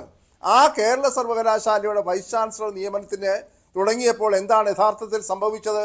UGC പറഞ്ഞതനുസരിച്ച് UGCയുടെ പ്രതിനിധി, ചാൻസലറുടെ പ്രതിനിധി, മൂന്നാമത് വേണ്ടത് സർവകലാശാലയുടെ പ്രതിനിധി. സർവകലാശാല യാതൊരു കാരണവശാലും പ്രതിനിധിയെ അയച്ചു കൊടുക്കില്ല. നിരന്തരമായി ഗവർണർ ആവശ്യപ്പെട്ടു, നിങ്ങൾ സർവകലാശാലയുടെ പ്രതിനിധിയെ അയക്കണം. അന്നേരം ഒന്നും കേരളത്തിലെ സർവകലാശാല UGC ചട്ടങ്ങളല്ലല്ലോ ഉദ്ധരിച്ച് അയക്കാതിരുന്നത്. ഞങ്ങൾ അയക്കുന്നില്ല. അവിടെയാണ് യഥാർത്ഥത്തിൽ കേരള സർവകലാശാലയുടെ പ്രശ്നത്തിൻ്റെ തുടക്കം. അവിടെയൊക്കെ രാഷ്ട്രീയപരമായ തീരുമാനമായിരുന്നു അതിൻ്റെ പിന്നിലൊന്നെന്നുള്ളത് പകല് പോലെ വ്യക്തമായിരുന്നു. ഞങ്ങൾ അയക്കുന്നില്ല. കാരണം കേരള സർവകലാശാലയിലെ സെനറ്റും സിൻഡിക്കേറ്റും ഒക്കെ ഭരിക്കുന്ന കക്ഷിയിൽ ഭൂരിപക്ഷമുള്ള ആളുകളാണ് പ്രവർത്തിക്കുന്നത്. അപ്പോൾ ഗവർണറും ഈ പറയുന്ന സർക്കാരും തമ്മിലുള്ള ബന്ധം ശിഥിലമായപ്പോൾ സ്വാഭാവികമായി ഈ പറയുന്ന പാർട്ടിയോട് അഭിനിവേശമുള്ളതായിട്ടുള്ള സെനറ്റ് സിൻഡിക്കേറ്റ് അംഗങ്ങൾ ഗവർണറുമായി സഹകരിക്കുന്നില്ല എന്നൊരു നിലപാടെടുത്തപ്പോൾ എന്താ സംഭവിച്ചത്? കേരളത്തിലെ മഞ്ജുഷിന് അറിയാമല്ലോ, ഇപ്പോഴും ഈ പറയുന്ന ആരോഗ്യ സർവകലാശാലയുടെ വൈസ് ചാൻസലർ ഈ കഴിഞ്ഞ ദിവസം മുഴുവൻ ഒരു ചാർജിൽ തുടരുകയാണ്. അങ്ങനെ ഒരു സാഹചര്യം കേരള യൂണിവേഴ്സിറ്റിയുടെ സർവകലാശാലയിൽ ഒരിക്കലും ഉണ്ടായിട്ടില്ല. എന്തുകൊണ്ട് കേരള സർവകലാശാലയിൽ ന്യായമായ രീതിയിൽ സെർച്ച് കമ്മിറ്റി UGC പറയുന്നതനുസരിച്ച് മുൻ സർക്കാരുകളും ഈ സർക്കാരും മുൻപ് അംഗീകരിച്ചിട്ടുള്ള ഈ പറയുന്ന സെർച്ച് കമ്മിറ്റിയെ നിയമിക്കാൻ എന്തുകൊണ്ട് സർവകലാശാലകളുടെ പ്രതിനിധികളെ അയക്കണമെന്ന് സർക്കാരിന് സ്വാധീനമുണ്ടല്ലോ? സർക്കാർ എന്തുകൊണ്ട് പറയുന്നില്ല? അങ്ങനെ പറഞ്ഞു. ശരി, അരുൺകുമാർ ജോസ് രണ്ടുപേരുടെയും കാര്യം പറയുന്നുണ്ട്, ഗവർണറുടെ കാര്യവും പറയുന്നുണ്ട്, സർക്കാരിന്റെ കാര്യവും പറയുന്നുണ്ട്, രണ്ടുപേരുടെയും വീഴ്ചകളും പറയുന്നുണ്ട്. വീഴ്ചകൾ എന്ന് പറയാൻ വയ്യ, ഇത് തമ്മിൽ ഉള്ള ഒരു പോരിന്റെ ഭാഗമായിട്ടുണ്ടാകുന്നതാണ്. രണ്ടുപേർക്കും അറിയാം എന്താണ് നിയമം എന്നുള്ളത്. രണ്ടുപേരും രണ്ടു തരത്തിൽ വ്യാഖ്യാനിക്കുന്നു. സർക്കാരും അതുപോലെ തന്നെ ഗവർണറും രണ്ടും അവരവർക്ക് താല്പര്യമുള്ള രീതിയിൽ വ്യാഖ്യാനിക്കുകയാണ്. ഇതാണ് പ്രശ്നമുണ്ടാകുന്നത്. കേരള സർവകലാശാലയുടെ ഉദാഹരണം അദ്ദേഹം ചൂണ്ടിക്കാണിക്കുകയും ചെയ്തിരുന്നു. മറുപടി.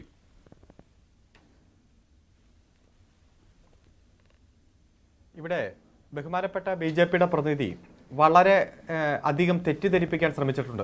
ഞാൻ അദ്ദേഹത്തോട് ചോദിച്ച ചോദ്യം വളരെ ക്ലിയറാണ്.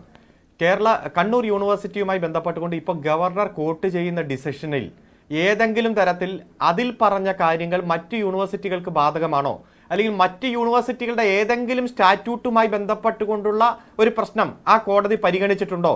ഉണ്ടെങ്കിൽ അത് പറയാനാണ് ഞാൻ പറഞ്ഞത്. അദ്ദേഹം അതിൽ നിന്ന് തെന്നി മാറി ജനറൽ ആയിട്ടുള്ള കുറച്ച് കാര്യങ്ങൾ ഞാൻ പറഞ്ഞു. എന്നാൽ കൃത്യമായി മനസ്സിലാക്കേണ്ടത്, കണ്ണൂർ യൂണിവേഴ്സിറ്റിയുടെ വിധിയിൽ പരിഗണിച്ചത് ഒരു വൈസ് ചാൻസലറുടെ പുനർനിയമനമാണ്. ആ പുനർനിയമനം, അതിൽ ഗവർണർക്കുള്ള വിവേചനാധികാരം. ആ ഗവർണർ ഒരു പത്രസമ്മേളനത്തിൽ പറഞ്ഞു, ചാൻസലറായ മന്ത്രിയുടെ ഒരു നിർദ്ദേശപ്രകാരമാണ് ഞാനിത് ചെയ്തത് എന്ന് പറയുന്ന ഒരു സാഹചര്യമുണ്ടായി ഗവർണർ. അപ്പോൾ പുനർനിയമനം, ആ പുനർനിയമനത്തിൽ ഗവർണറുടെ വിവേചനാധികാരം, അതുമായി ബന്ധപ്പെട്ടുകൊണ്ട് താൻ ഇത്തരത്തിലൊരു തീരുമാനമെടുക്കാൻ മന്ത്രിയുടെ നിർദ്ദേശവുമായി ബന്ധപ്പെട്ടുകൊണ്ട് ഉണ്ടായിട്ടുള്ള ഒരു കമ്പൽഷൻ, ആ ഒരു കമന്റ് അതാണ് പരിഗണിച്ച് വിധിച്ചത്. ആ വിധിന്യായത്തിന്റെ പേജ് കൃത്യമായി പറഞ്ഞാൽ പാരഗ്രാഫ് 81, 82, 83 ആണ് അതിന്റെ ഓപ്പറേറ്റീവ് പോർഷൻ. അതിൽ ഒറ്റ വാചകം ഞാൻ വായിക്കാം, ഏറ്റവും പ്രധാനപ്പെട്ട വരി.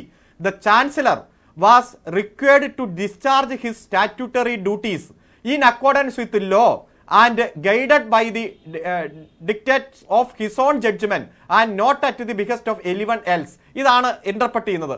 സ്റ്റാറ്റ്യൂട്ടറി ഡ്യൂട്ടീസ് ആണ് ചെയ്യേണ്ടത്, ഇൻ അക്കോർഡൻസ് വിത്ത് ലോ ആണ്. ആ in accordance with law Kannur യൂണിവേഴ്സിറ്റിയുടെ ചാൻസലറായിട്ട് പ്രവർത്തിക്കുമ്പോൾ അതിന്റെ ലോ, ഡിജിറ്റൽ യൂണിവേഴ്സിറ്റിയുടെ ചാൻസലറായിട്ട് പ്രവർത്തിക്കുമ്പോൾ ഡിജിറ്റൽ യൂണിവേഴ്സിറ്റിയുടെ ലോ, അതുപോലെ സാങ്കേതിക സർവകലാശാലയുടെ ചാൻസലറായി പ്രവർത്തിക്കുമ്പോൾ അതിന്റെ ലോ അതാണ്. അപ്പൊ ഇവിടെ ബഹുമാനപ്പെട്ട പ്രതിനിധി പറഞ്ഞല്ലോ, BJP പ്രതിനിധിയല്ല, നമ്മുടെ സുഹൃത്ത് അധ്യാപകൻ പ്രൊഫസർ പറഞ്ഞു, ഓരോ യൂണിവേഴ്സിറ്റിക്കും അതിൻ്റെതായിട്ടുള്ള നിയമമുണ്ട്. ഈ നിയമത്തിൽ കൃത്യമായി പറഞ്ഞിട്ടുണ്ട്, ഡിജിറ്റൽ സാങ്കേതിക സർവകലാശാലയുടെ സെക്ഷൻ 13(7) പറയുന്നത് തന്നെ ഇത്തരത്തിലൊരു ഒഴിവ് വന്നാൽ ഗവൺമെന്റിന്റെ റെക്കമെൻഡേഷൻ ഞാൻ വായിക്കാം.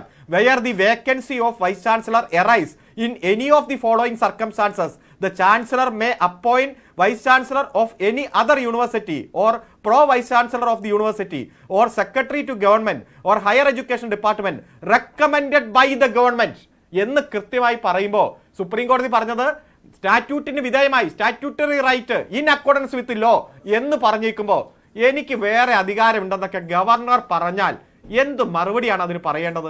ഹൈക്കോടതിയുടെ ഡിവിഷൻ ബെഞ്ചിൽ പോയി ക്ലാരിഫിക്കേഷൻ ചോദിച്ചു, ആ ക്ലാരിഫിക്കേഷൻ തള്ളി. എന്നിട്ട് പറഞ്ഞു ഞങ്ങളുടെ ജഡ്ജ്മെന്റിൽ കൃത്യമായി ഈ കാര്യം പറഞ്ഞിട്ടുണ്ട്, ഇന്ന പാരഗ്രാഫിൽ പറഞ്ഞിട്ടുണ്ട് എന്ന് വ്യക്തമായി പറയുമ്പോൾ അതിന് വിരുദ്ധമായി പിറ്റേ ദിവസം അർദ്ധരാത്രിക്ക് ഒരു ഓർഡർ ഇറക്കി രാവിലെ കോളേജ് തുറക്കണതിന് മുമ്പ് പോയി, യൂണിവേഴ്സിറ്റി തുറക്കണതിന് മുമ്പ് പോയി ചുമതല ഏറ്റിട്ട് ഇതെല്ലാം ഞാൻ തീരുമാനിക്കുന്നത് പോലെ നടക്കുമെന്ന് പറഞ്ഞാൽ ഇത് ഡിക്റ്റേറ്റർഷിപ്പോ ഏകാധിപത്യമോ രാജ്യമല്ല മിസ്റ്റർ, ഇത് ജനാധിപത്യ രാജ്യമാണ്. ഇത് ജനാധിപത്യപരമായിട്ടുള്ള പ്രതിഷേധം ഉണ്ടാകും, നിയമപരമായിട്ടുള്ള പോരാട്ടം ഉണ്ടാകും. അത് തന്നെയാണ് ഇവിടെ വിദ്യാർത്ഥി സംഘടന അടക്കം പറഞ്ഞത്. ഇവിടെ ഏതെങ്കിലും തരത്തിൽ വിദ്യാർത്ഥികളുടെ പഠനത്തെ ബാധിക്കുന്ന തരത്തിൽ ഇവിടെ ഇത്തരത്തിലുള്ള സംഘർഷങ്ങൾ പോകാൻ പാടില്ല. എനിക്ക് ഈ ചാൻസലർ പദവിയെ വേണ്ട എന്ന് പറഞ്ഞ് അഹങ്കരിച്ചയാള് ഗവൺമെന്റ് അത്തരത്തിലൊരു തീരുമാനമെടുത്തപ്പോൾ എത്ര നാളാണ് ആ ബില്ലിന്റെ മേൽ അടയിരുന്നത്? അവസാനം സുപ്രീം കോടതി ഇടപെട്ടപ്പോഴല്ലേ അത് രാഷ്ട്രപതിക്ക് അയക്കുന്ന സാഹചര്യം ഉണ്ടായത്. നിങ്ങൾ വേണ്ട, നിങ്ങൾ ഈ പദവിയിൽ ഇരിക്കേണ്ടെന്ന് ഗവൺമെന്റ് പറഞ്ഞാൽ അതല്ലേ അനുസരിക്കേണ്ടത്. അതുകൊണ്ട് ഇത്തരത്തിലുള്ള സംഘർഷത്തിൽ കഴിഞ്ഞ 2 വർഷത്തിനുള്ളിൽ 8 തവണയാണ് ഗവർണർ ഹൈക്കോടതി ഇടപെടലിന്റെ ഭാഗമായി തിരിച്ചടിയേറ്റത്. ഒന്ന് 2022 നവംബർ 7, 2021 മാർച്ച് 16, 2021 മാർച്ച് 24, 2023 നവംബർ 29, അതുപോലെ 2024 മെയ് 21, ജൂലൈ 18, ജൂലൈ 19, ഈ ആഗസ്റ്റ് 1, 8 തവണയാണ് ഹൈക്കോടതിയിൽ നിന്ന് ഗവർണർക്ക് തിരിച്ചടിയേക്കുന്ന സാഹചര്യം ഉണ്ടായത്. ഇതിലൊന്നും പഠിക്കാതെ ഈ കേരളത്തിന്റെ ഉന്നത വിദ്യാഭ്യാസ മേഖലയെ തകർത്ത് തരിപ്പണമാക്കിയിട്ട് ഞാൻ അങ്ങ് പഞ്ചാബിലേക്ക് തിരിച്ചു പോകൂ, ഉത്തർപ്രദേശിലേക്ക് തിരിച്ചു പോകൂ എന്ന് ഇങ്ങനെ ഒരു ഗവർണർ തീരുമാനമെടുത്താൽ അതിശക്തമായിട്ടുള്ള പ്രതിഷേധവും പ്രക്ഷോഭവും നിയമപരമായിട്ടുള്ള പോരാട്ടവും എല്ലാം അദ്ദേഹത്തിന് നേരിടേണ്ടി വരും. അതിലൊരു സംശയമില്ല. ഹൈക്കോടതിയിൽ നേരിടേണ്ടി വന്ന തിരിച്ചടികളാണ് ഇവിടെ അരുൺകുമാർ പറഞ്ഞത്. ഇപ്പോൾ കണ്ണൂർ VC ഗോപിനാഥ് രവീന്ദ്രന്റെ നിയമനം, അതിൽ സർക്കാരിന് തിരിച്ചടി ഉണ്ടായിട്ടുണ്ട്. പക്ഷേ അത് ആദ്യം അംഗീകരിക്കുകയായിരുന്നു, കാരണം ഗവർണറാണ് നിയമനാധികാരി എന്ന രീതിയിൽ. പക്ഷേ പിന്നീട് സർക്കാരിൻ്റെ ഇടപെടൽ അക്കാര്യത്തിൽ ഉണ്ടായി, അത് പറ്റില്ല എന്ന് പറഞ്ഞുകൊണ്ടാണ് റദ്ദാക്കിയത്. പക്ഷേ തുടർച്ചയായിട്ട് വൈസ് ചാൻസലർ നിയമനങ്ങളിൽ ഗവർണർക്ക് തിരിച്ചടിയാണ് ഉണ്ടാകുന്നത് ഹൈക്കോടതിയിൽ നിന്ന്. നേരത്തെ ഞാനും അത് സൂചിപ്പിച്ചിരുന്നു. ഇത്തരം നിയമ പോരാട്ടങ്ങൾക്ക് ഈ സമയം കളയേണ്ട ആവശ്യമുണ്ടോ ചാൻസലർ എന്ന രീതിയിൽ അദ്ദേഹത്തിന്? അതുമാത്രമല്ല, ചാൻസലറായിട്ട് ഇരിക്കാൻ എനിക്ക് ആഗ്രഹമേ ഇല്ലെന്ന് പറഞ്ഞ ശ്രീ ആരിഫ് മുഹമ്മദ് ഖാനാണ് ആ ബില്ലിൽ ഒപ്പിടാതിരിക്കുന്നത്, അത് രാഷ്ട്രപതിക്ക് അയച്ചതും.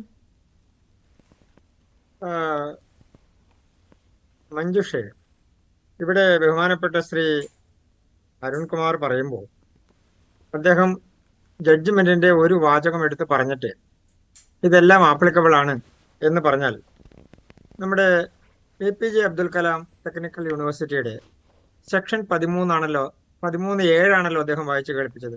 ടെമ്പററി വേക്കൻസി വരുമ്പോൾ എന്ത് ചെയ്യണം എന്നുള്ളതിനെ സംബന്ധിച്ച് സർക്കാർ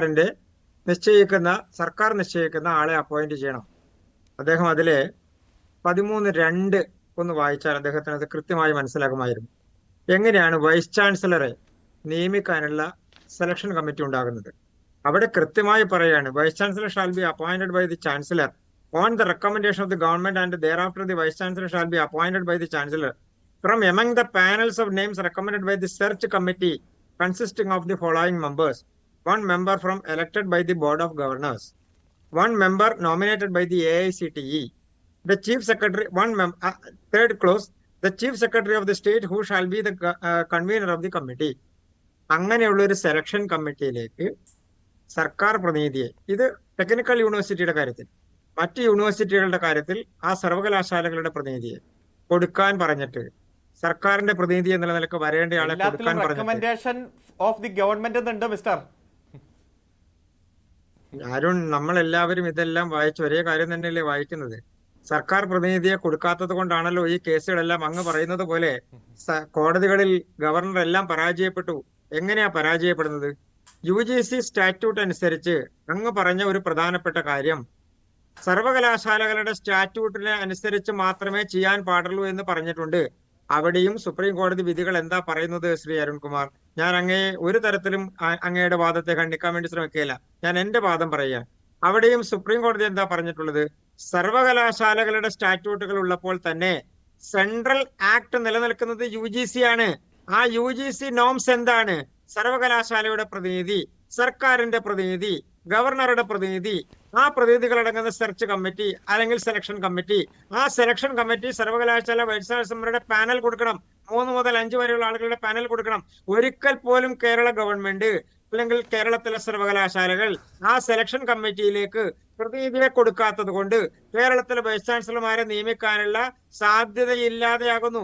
അങ്ങനെ ഇല്ലാതെയാകുമ്പോൾ താൽക്കാലികമായി സർവകലാശാലകൾക്ക് വൈസ് ചാൻസലർമാരെ ഗവർണർ നിയമിക്കുന്നു. സർവകലാശാലകൾക്ക് വൈസ് ചാൻസലർമാരില്ലാതെ മുന്നോട്ട് പോകാൻ കഴിയില്ല. ഇവിടെ എന്തുകൊണ്ട് ഗവർണർ നിയമിക്കുന്ന ആളുകൾ കോടതിയിൽ പോകുമ്പോൾ ഞങ്ങൾ 8 തവണ ഗവർണറെ തോൽപ്പിച്ചു എന്ന് പറയുന്ന സർക്കാരിനെ സംബന്ധിച്ച് തിരിച്ചൊന്ന് ആലോചിക്കുക. എന്തുകൊണ്ടാണ് ഈ നിയമനങ്ങളെല്ലാം വീണ്ടും പുനഃപരിശോധിക്കണമെന്ന് പറഞ്ഞ് തിരിച്ചയക്കുന്നതിന്റെ കാരണമുണ്ടായത്? അവിടെ സർക്കാർ പ്രതിനിധിയെ കൊടുക്കാതെ, അതായത് UGC മാനദണ്ഡം അനുസരിച്ചുള്ള ഒരു സെലക്ഷൻ പ്രൊസീജിയർ കംപ്ലീറ്റ് ചെയ്യാതെ ഒരു സ്ഥിരം നിയമനം നടത്താൻ കഴിയില്ല. ഇവിടെയും അങ്ങ് വായിച്ച 13(7) ഉണ്ടല്ലോ, ആ 13(7)ന്റെ തുടർച്ചയിൽ അങ്ങ് ഒരു ക്ലോസ് മാത്രം വായിച്ചിട്ട് അങ്ങ് വിട്ടുപോയി. അതിന്റെ ബാക്കി ഞാനൊന്ന് വായിക്കാം ശ്രീ അരുൺകുമാർ, അപ്പോൾ നമുക്ക് കറക്റ്റ് ആകുമല്ലോ. അങ്ങ് വായിച്ച് നിർത്തിയെടുത്തൊന്ന് ഞാനൊന്ന് തുടങ്ങാം.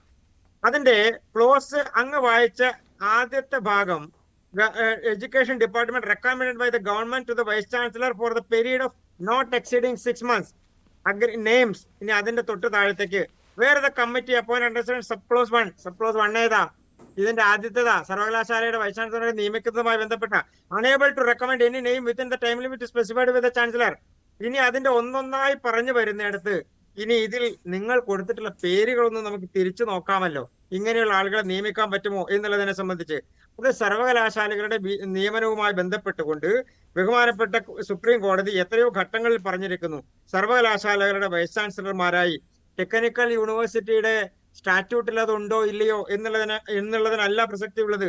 സുപ്രീം കോടതി കൃത്യമായി പറഞ്ഞിരിക്കുന്നു, ഈ നടപടികളുമായി ബന്ധപ്പെട്ടുകൊണ്ട് ആളുകളെ നിയമിക്കുമ്പോൾ അവർ വൈസ് ചാൻസലർമാർ നിയമിക്കപ്പെടാനുള്ള സാധ്യത ഉണ്ടാകുമ്പോൾ നിങ്ങൾ 13(7) പ്രകാരം നിങ്ങൾ കൊടുത്ത പേരുകൾ, ആ പേരുകൾ ഏതൊക്കെയാണ് എന്നൊന്ന് നോക്കണമല്ലോ നമുക്ക്. നിങ്ങൾ കൊടുത്ത പേരുകളുടെ സാധ്യതകൾ ഇപ്പോ ഇന്ന് കോടതിയിൽ താൻ ചെയ്തതിനകത്ത് നിങ്ങൾ കൊടുത്ത പേരുകൾ നേരത്തെ അങ്ങ് മഞ്ജുഷ് സൂചിപ്പിച്ചതുപോലെ ആദ്യത്തെ പേര് സജി ഗോപിനാഥ് ഈ ടെമ്പററി വേക്കൻസിയിലേക്ക്, അതായത് അതിന്റെ ഭാഗം പറയുന്നത് 9/10 അത് കൊടുത്തിരിക്കുന്നത്, ആ ലെറ്റർ കൊടുത്തിരിക്കുന്നത്.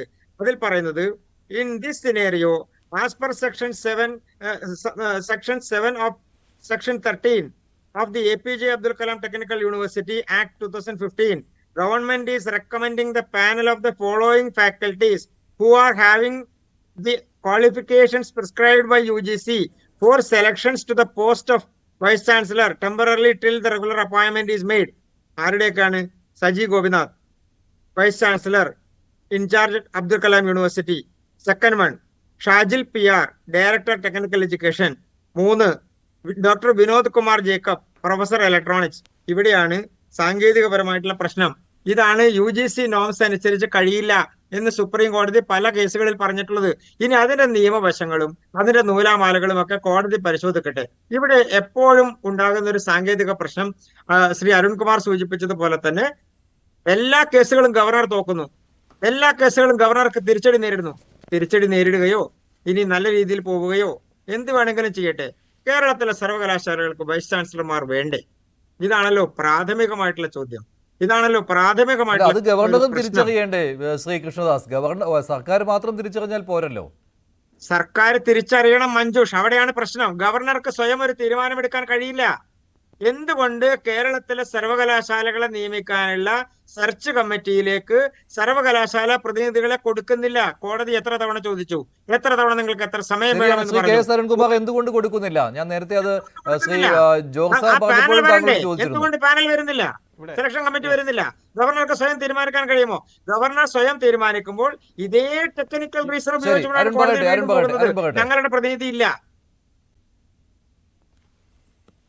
അല്ല, ഇവിടെ കൃത്യമായി BJPയുടെ പ്രതിനിധി എൻ്റെ സുഹൃത്ത് വീണ്ടും വീണ്ടും ചോദ്യത്തിൽ നിന്ന് തെന്നി മാറി വസ്തുതാവിരുദ്ധമായി തൻ്റെ പാർട്ടിയുടെ ഇൻട്രസ്റ്റ് സംരക്ഷിക്കാനാണ് അദ്ദേഹം വരുന്നത്.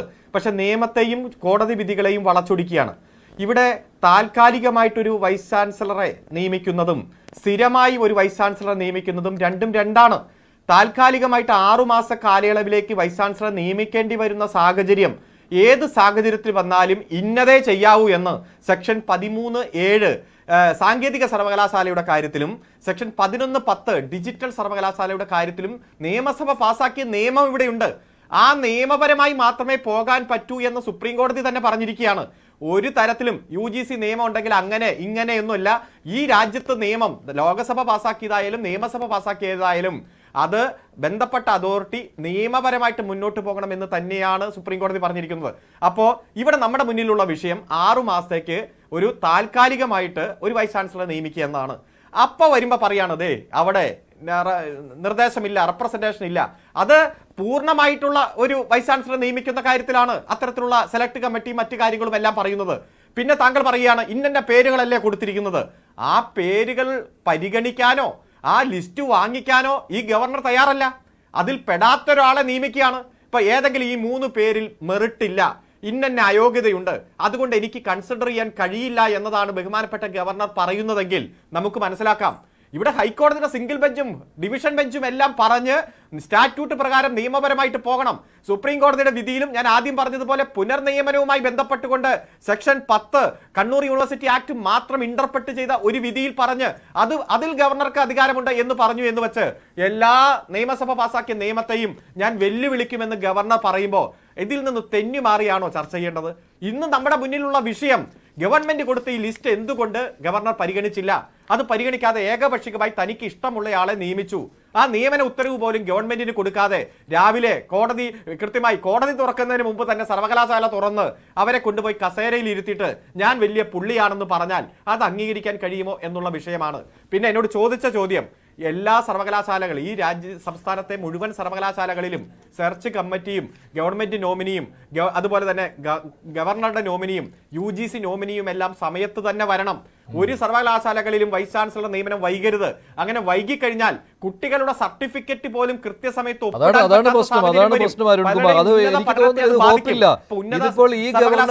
സർക്കാരുമാണെങ്കിൽ അപ്പയും ഇപ്പയും ഇവർ രണ്ടുപേരുമാണ് നിൽക്കുന്നതെങ്കിൽ ഹോപ്പ് വേണ്ട, ഒരു പ്രതീക്ഷയും വേണ്ട. കാരണം ഈ രീതിയിലേ പോവുകയുള്ളൂ അല്ലേ ശ്രീ ജോസ് സാർ? ഗവർണർ ഒരാളെ നിയമിക്കുകയാണെങ്കിൽ അതൊരു സർക്കാരിലെ ഉയർന്ന ഒരു ജീവനക്കാരനോ ആണെങ്കിൽ പോലും, ഇതിപ്പോൾ സിസ തോമസിന്റെ കാര്യത്തിൽ അങ്ങനെ സംഭവിക്കുകയും ചെയ്തുവല്ലോ. അവർ സീനിയർ ജോയിന്റ് ഡയറക്ടർ ആയിരുന്നു. അവർക്ക് അവസാനം പെൻഷൻ പോലും വാങ്ങാൻ പറ്റാത്ത രീതിയിൽ കുടുക്കുകളിൽ ചെന്ന് ചാടേണ്ടി വന്നു. കാരണം ഗവർണറുടെ നോമിനിയായിട്ട് സർവകലാശാലയിൽ പോയി വൈസ് ചാൻസലർ പദവി ഏറ്റെടുത്തതായിരുന്നു അവർ ചെയ്ത തെറ്റ്. അതിൻ്റെ പേരിലാണല്ലോ പെൻഷൻ പോലും മുടങ്ങിയത്. ഇതിങ്ങനെ കണ്ടുകൊണ്ടേയിരിക്കും, ആവർത്തിച്ചു കൊണ്ടേയിരിക്കും. ഇവർ രണ്ടുപേരുമാണ് അപ്പുറത്തും ഇപ്പുറത്തും നിൽക്കുന്നത് എങ്കിൽ ഈ സർക്കാരും ആരിഫ് മുഹമ്മദ് ഖാൻ ചാൻസലർ പദവിയിലും.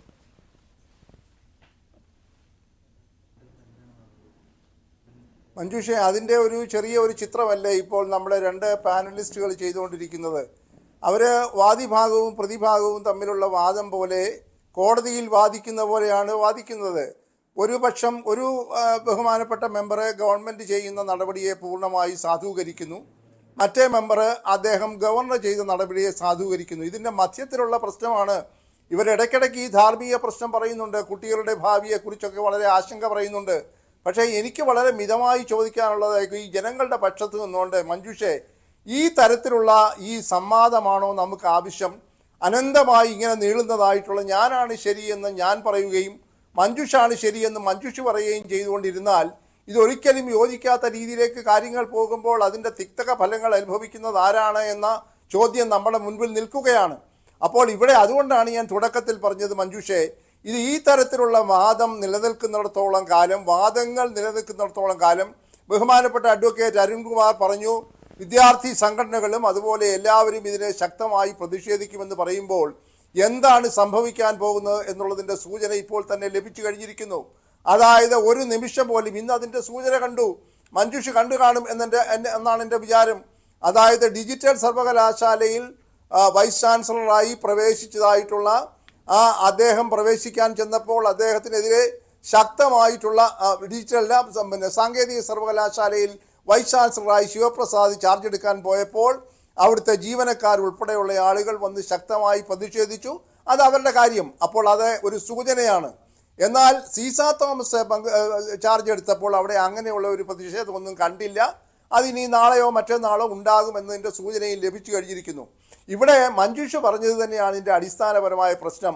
അതായത് ഗവർണർ ചെയ്തത് ശരിയെന്ന് ഗവർണറും സർക്കാർ ചെയ്യുന്നത് ശരിയെന്ന് സർക്കാരും പറഞ്ഞ് മുന്നോട്ട് പോയി കഴിഞ്ഞാൽ ഞാൻ തുടക്കത്തിൽ പറഞ്ഞതുപോലെ ആത്യന്തികമായ ഒരു നിയമയുദ്ധത്തിലൂടെ പരമോന്നത കോടതി വരെ എത്തുന്ന ഒരു നിയമയുദ്ധത്തിലൂടെ മാത്രമേ ഈ പ്രശ്നം പരിഹരിക്കപ്പെടുകയുള്ളൂ. സർക്കാർ ഇപ്പോഴും വ്യാഖ്യാനിക്കുന്നത് ഞങ്ങൾ ചെയ്തത് ശരിയാണ്, ഞങ്ങൾ കൊടുത്ത പാനലിൽ എല്ലാവരും യോഗ്യതയുള്ളവരാണ്, അതിൽ നിന്ന് നിയമിക്കാൻ ഗവർണർ ബാധ്യസ്ഥനാണ് എന്ന് പറയുമ്പോൾ ഗവർണർ പറയുന്നു അതിനെയെല്ലാം അതിജീവിക്കുന്ന ഒരു ഉത്തരവാണ് ബഹുമാനപ്പെട്ട സുപ്രീം കോടതിയിൽ നിന്നുണ്ടായത്. അതുകൊണ്ട് സർക്കാർ ഈ നിയമനത്തിൽ ഇടപെടാൻ പാടില്ല, ചാൻസലർ എന്ന രീതിയിൽ ചാൻസലർക്കാണ് അധികാരമെന്ന് അദ്ദേഹം വാദിക്കുകയും വിശ്വസിക്കുകയും ചെയ്യുന്നിടത്തോളം കാലം തർക്കമുണ്ടാകുമ്പോൾ നമ്മളുടെയൊക്കെ ജനാധിപത്യ സമ്പ്രദായം അനുസരിച്ച് മഞ്ജുഷെ അവസാനമായി പറയാൻ അധികാരമുള്ളത് ആരാണ്? കോടതിക്ക് മാത്രമേ ഉള്ളൂ. ഇപ്പോൾ ഹൈക്കോടതി വിധിയെയാണ് ഇവിടുത്തെ ബഹുമാനപ്പെട്ട അരുൺകുമാറൊക്കെ കൂടുതൽ ആധാരമാക്കി എടുത്തിരിക്കുന്നത്. കാരണം സിംഗിൾ ബെഞ്ച് പറഞ്ഞതും ഡിവിഷൻ ബെഞ്ച് പറഞ്ഞതും ഒക്കെ ഗവർണറുടേതായിട്ടുള്ള വാദങ്ങളൊക്കെ തള്ളിക്കളഞ്ഞു എന്ന് പറയുന്നു. എന്നാൽ അതിനേക്കാൾ വലിയ കോടതിയാണല്ലോ നമ്മുടെ സുപ്രീം കോടതി. അപ്പോൾ ഗവർണർ ആധാരമാക്കുന്നത് സുപ്രീം കോടതി വിധിയാണ്, എന്നാൽ സംസ്ഥാന സർക്കാർ ആധാരമാക്കുന്നത് ഹൈക്കോടതിയുടെ സിംഗിൾ ബെഞ്ചിൻ്റെയും ഡിവിഷൻ ബെഞ്ചിൻ്റെയും വിധിയാണ്. ഇതാണ് അടിസ്ഥാനപരമായിട്ടുള്ള തർക്കം. ഈ തർക്കം പരിഹരിക്കണമെന്നുണ്ടെങ്കിൽ മഞ്ജുഷെ ഇവിടെ ഇരിക്കുന്ന ആളുകളോ ഞാനോ ഇരുന്ന് സ്റ്റുഡിയോയിൽ ചെയ്യുന്ന ചർച്ച ചെയ്താൽ ഈ പ്രശ്നം ഒരിക്കലും പരിഹരിക്കാൻ പോകുന്നില്ല എന്നുള്ള കാര്യത്തിൽ യാതൊരു സംശയവും വേണ്ട. അല്ല, ഇത് ഗവർണറും സർക്കാരും വിചാരിക്കണം, അവർ തമ്മിലൊരു ധാരണയിലെത്തണം. ഗവർണർ കരുതുന്നത് എന്താണെന്ന് വെച്ചാൽ സർക്കാരിന് ഇഷ്ടമുള്ളവരെ നിയമിക്കുവാനാണ് താല്പര്യം, അത് പാർട്ടിക്കാരായിരിക്കും, അതുകൊണ്ട് ഞാൻ അതിന് വഴങ്ങുകയില്ല എന്ന് പറയുന്നു. അതേസമയം ഗവർണർ ആളുകളെ നിയമിക്കാൻ വരുമ്പോൾ തിരിച്ച് സർക്കാരും ആ രീതിയിൽ തന്നെ അത് ഞങ്ങൾക്ക് അംഗീകരിക്കാൻ ബുദ്ധിമുട്ടുള്ള പേരുകളാണ് എന്ന് പറയുന്നു. ആ ഒരു തർക്കമാണ്. ശ്രീ കൃഷ്ണദാസ്, ഇത് എവിടെയും ചെന്ന് എത്തുകയില്ല. ഇനിയും നമ്മളിത് ചർച്ച ചെയ്തുകൊണ്ടേയിരിക്കും. ഗവർണർക്ക് കോടതിയിൽ നിന്ന് തിരിച്ചടി അല്ലെങ്കിൽ സർക്കാരിന് തിരിച്ചടി ഏറ്റു കോടതിയിൽ നിന്ന് എന്ന രീതിയിൽ ചർച്ചകൾ പോയാലും അത് ഈ ഉന്നത വിദ്യാഭ്യാസ രംഗത്തിന് ഒരു ഗുണവും ഉണ്ടാക്കുന്നില്ല, ദോഷം മാത്രമേ ഉണ്ടാക്കുകയുള്ളൂ. ഇവിടെ സർട്ടിഫിക്കറ്റുകൾ പോലും ഒപ്പിട്ട് നൽകുവാൻ ആളില്ലാത്ത അവസ്ഥയാണ് വരുന്നത് ഇപ്പോൾ. മഞ്ജുഷ, ഇത് വളരെ കൃത്യമായി സർക്കാർ നിലപാടെടുത്ത് സർക്കാരിൻ്റെതായിട്ടുള്ള നിലപാടുകൾക്കനുസരിച്ച് ഗവർണറുമായി ഒന്നുകിൽ അവർ ധാരണയിൽ എത്തിപ്പോകണം എന്ന് ഞാൻ പറയില്ല, അവരുടെ ഇഷ്ടമാണ് ധാരണയിൽ എത്തണോ എത്തണ്ടയോ എന്നുള്ളത്. പക്ഷേ ഒരു സെർച്ച് കമ്മിറ്റിയെ അല്ലെങ്കിൽ സെലക്ഷൻ കമ്മിറ്റിയെ തീരുമാനിക്കാനുള്ള സമിതിയിലേക്ക് ആളെ കൊടുക്കണം എന്ന് കോടതികൾ പറഞ്ഞിട്ട് പോലും കൊടുക്കുന്നില്ല. അതല്ലെങ്കിൽ അത് പൂർത്തിയാക്കാൻ സാധിക്കുന്നില്ല എന്ന് പറഞ്ഞാൽ എന്താണ് നമ്മൾ മനസ്സിലാക്കേണ്ടത്? പിന്നെ എനിക്ക് ഇതിൽ തുറന്ന പുസ്തകമാണ്, എൻ്റെ സംശയവും എൻ്റെ വാദങ്ങളും എല്ലാം തുറന്ന പുസ്തകം പോലെ തന്നെയാണ് ഞാൻ വെക്കുന്നത്. രണ്ട് കാര്യങ്ങളാണ് മഞ്ജുഷ ഇതിനകത്തുള്ളത്. ഒന്ന്, നമ്മുടെ രാജ്യത്തെ നിയമ സംവിധാനം അനുസരിച്ച് സർവകലാശാലകളുടെ നിയമത്തിനെ സംബന്ധിച്ച് സംസ്ഥാന നിയമസഭകൾ പാസ്സാക്കുന്ന നിയമം അല്ലെങ്കിൽ സർവകലാശാലകളുടെ നിയമവും ചട്ടവും ഒക്കെ അവിടെ നിൽക്കട്ടെ. അതേ സമയത്ത് ഈ രാജ്യത്ത് കേന്ദ്ര ഗവൺമെന്റ് ഞങ്ങളല്ല ഭരിക്കുന്നത്, അതുകൊണ്ട് കേന്ദ്ര നിയമമൊന്നും ഞങ്ങൾ അംഗീകരിക്കില്ല, കേന്ദ്ര നിയമം ഞങ്ങൾക്ക് ബാധകമല്ല എന്ന് പറയാൻ കഴിയുമോ ഒരു സംസ്ഥാന സർക്കാരിന്? ശ്രീ അരുൺകുമാറിന്റെ വാദം കേട്ടപ്പോൾ എനിക്ക് അങ്ങനെയാ തോന്നിയത്. ഇത് കേരളത്തിലെ നിയമസഭ നിയമം പാസ്സാക്കിയിട്ടുണ്ട്, ഞങ്ങൾക്ക് മറ്റു നിയമങ്ങളൊന്നും ബാധകമല്ല. ശ്രീ ജോർജ് സൂചിപ്പിച്ചതല്ലേ, കേരളത്തിലെ സിംഗിൾ ബെഞ്ചും ഡിവിഷൻ ബെഞ്ചും ഉത്തരവ് പാസ്സാക്കിയിട്ടുണ്ട്, അത് കേരളവുമായി ബന്ധപ്പെട്ടതാണ്, ഞങ്ങൾ അത് അംഗീകരിക്കും. സുപ്രീം കോടതി പറയുന്നത് ഞങ്ങൾ അംഗീകരിക്കില്ല, കേന്ദ്ര നിയമം ഞങ്ങൾ അംഗീകരിക്കില്ല, UGC ചട്ടം ഞങ്ങൾക്ക് ബാധകമല്ല, AICT നിയമങ്ങൾ ഞങ്ങൾക്ക് ബാധകമല്ല. ഇങ്ങനെയൊക്കെ നമുക്കൊരു സർവകലാശാലയുടെ കാര്യത്തിൽ തീരുമാനമെടുക്കാൻ കഴിയുമോ? അത് എന്താണോ സ്റ്റാറ്റ്യൂട്ട് പറയുന്നത്, എന്താണോ നിയമം പറയുന്നത്, അത് കേന്ദ്രമാവട്ടെ കേരളമാവട്ടെ ഏതുമാകട്ടെ, സർവകലാശാല വൈസ് ചാൻസലർമാരെ നിയമിക്കാനുള്ള പ്രൊസീജിയർ ഓരോ സർവകലാശാലയെ സംബന്ധിച്ചും അതിന്റെ പ്രൊസീജിയർ പൂർത്തിയാക്കാൻ ഇന്നിപ്പോ ഗവർണർ സൂചിപ്പിക്കുന്ന ഒരു പ്രധാനപ്പെട്ട കാര്യം ഇന്നലെ ഞാൻ മനസ്സിലാക്കുന്ന അദ്ദേഹം മാധ്യമങ്ങളോട് സംസാരിച്ചിട്ടുണ്ട് എന്നുള്ളതാണ്. ഇനി അതല്ലെങ്കിൽ തന്നെ അദ്ദേഹം ഇറക്കിയിട്ടുള്ള ഇന്നലത്തെ അദ്ദേഹത്തിന്റെ ഉത്തരവിൽ കൃത്യമായി പറയുന്നു അദ്ദേഹത്തിന്റെ അധികാരം ഉപയോഗിച്ചുകൊണ്ടാണ് ചെയ്തിട്ടുള്ളത്. അത് അദ്ദേഹത്തിന് നിക്ഷിപ്തമായിട്ടുള്ള അധികാരമാണ്, അത് സർവകലാശാലകൾ കൊടുത്തിട്ടുള്ള അധികാരമാണ്. അത് UGC സർവകലാശാലകളുടെ ചട്ടങ്ങൾക്കനുസരിച്ചും നിയമങ്ങൾക്കനുസരിച്ചും പ്രവർത്തിക്കണമെന്നുള്ള UGCയുടെ നിയമങ്ങൾ ബാധകമാണ് എന്നുള്ള സർവകലാശാലകളുടെ നിയമത്തിന്റെ അടിസ്ഥാനത്തിലാണ്. അപ്പൊ അദ്ദേഹത്തിനും അത് മുന്നോട്ട് ആ നിയമപരമായി മുന്നോട്ട് പോകാൻ കഴിയൂ. അപ്പൊ അദ്ദേഹം ബഹുമാനപ്പെട്ട ഗവർണർ എന്താ സൂചിപ്പിച്ചത്? ഞാൻ ചട്ടങ്ങളും നിയമങ്ങളും സുപ്രീം കോടതി വിധിയും അനുസരിച്ചിട്ടാണ് ചെയ്തിട്ടുള്ളത് എന്ന് അദ്ദേഹം പറയുന്നു. അതിലൊരു വ്യത്യാസവുമില്ല. അത് തന്നെയാണ് APJ അബ്ദുൽ കലാം യൂണിവേഴ്സിറ്റിയുടെ സെക്ഷൻ 13(7) സബ് ക്ലോസ് 7 പറയുന്നു എന്ന് പറഞ്ഞാൽ അതൊരു ക്ലോസിനെ സംബന്ധിക്കുന്ന കാര്യം മാത്രമാണ്. ആ ഒരു ക്ലോസ് എടുത്തുകൊണ്ട് ഞങ്ങൾ ഈ ക്ലോസിന് അപ്പുറത്തേക്ക് വേറൊരു ക്ലോസ് നോക്കില്ല, ഞങ്ങൾ ഒരു കാര്യം ഇനി ഇതിനെക്കുറിച്ച് ആലോചിക്കാൻ ആഗ്രഹിക്കുന്നില്ല, ഇത് ഞങ്ങൾ പറയുന്നതാണ് നടക്കേണ്ടത്. അങ്ങനെ പറഞ്ഞാൽ നമ്മുടെ രാജ്യത്തെ സർവകലാശാലകളുടെ വൈസ് ചാൻസലർമാരുടെ നിയമനത്തെ സംബന്ധിക്കുന്ന സുപ്രീം കോടതി വിധികളും ചട്ടങ്ങളും ഒക്കെ മറികടന്നുകൊണ്ട്, നിലപാടുകൾ മറികടന്നുകൊണ്ട്, UGC റെഗുലേഷൻസ് മറികടന്നുകൊണ്ട് അങ്ങനെ ഒരു സർക്കാരിന് പോകാൻ കഴിയുമോ? സർക്കാർ ഒരു സംവിധാനമല്ലേ? സർവകലാശാലകൾക്ക് പോകാൻ കഴിയുമോ? സർവകലാശാലകൾ UGCയുടെ കീഴിൽ നിൽക്കുന്നതല്ലേ? അപ്പോൾ ആര് ഭരിക്കുന്നു എന്നുള്ളതല്ല, ഏത് ഗവൺമെന്റ് ഇരിക്കുന്നു എന്നുള്ളതല്ല, ആര് നേതൃത്വം കൊടുക്കുന്നു എന്നുള്ളതല്ല, ഏത് ചുമതലയിൽ ഇരിക്കുന്നു എന്നുള്ളതല്ല, ഏത് മന്ത്രിയുടെ വാശി നടക്കുന്നു എന്നുള്ളതല്ല, ഏത് ഗവർണറുടെ വാശി നടക്കുന്നു എന്നുള്ളതല്ല ഇവിടുത്തെ പ്രശ്നം. സർവകലാശാലകൾക്ക് വൈസ് ചാൻസലർമാർ വേണം. ശരി, നിർഭാഗ്യവശാൽ അത് ഉണ്ടാകുന്നില്ല എന്നതാണ്. ഒരു സർവകലാശാലയിൽ ഒഴിച്ച് കേരളത്തിലെ മറ്റൊരു സർവകലാശാലയിലും മറ്റെല്ലാ സർവകലാശാലയിലും താൽക്കാലിക വൈസ് ചാൻസലർമാർ മാത്രമാണ്. അത് മാത്രമല്ല അതും തർക്കത്തിൽ കിടക്കുകയാണ്. ഞാനൊരൊറ്റ വാചകം കൊണ്ട് പൂർത്തിയാക്കാം. അതിൽ സർവകലാശാലകൾക്ക് വൈസ് ചാൻസലർമാരെ നിയമിക്കാനുള്ള ചട്ടവും നടപടികളും സുപ്രീം കോടതി വിധികളും ഏതാണെങ്കിലും ബാധകമായിട്ടുള്ളതെല്ലാം പൂർത്തീകരിച്ചുകൊണ്ട് നടപടികൾ പൂർത്തീകരിച്ച് നിയമിക്കണം എന്നുള്ളതാണ്. എത്രയോ നാളായി ഈ തർക്കം നമ്മൾ മുന്നോട്ട് ശരിയാണ്, അത് തുടരുകയുമാണ്. അത് ബന്ധപ്പെട്ടവർ തന്നെയാണ് മനസ്സിലാക്കേണ്ടത്. അതിന്റെ ബുദ്ധിമുട്ടുണ്ടാകുന്നത് ആർക്കാണ് എന്നും ഗവർണറും അതുപോലെ തന്നെ സർക്കാരും മനസ്സിലാക്കേണ്ടതാണ്. നന്ദി. ചർച്ചയിൽ പങ്കെടുത്ത എല്ലാവർക്കും. ഇന്നത്തെ ചോദ്യം ഇതായിരുന്നു: VC നിയമന തർക്കത്തിന് ഉത്തരവാദി ഗവർണറോ സർക്കാരോ?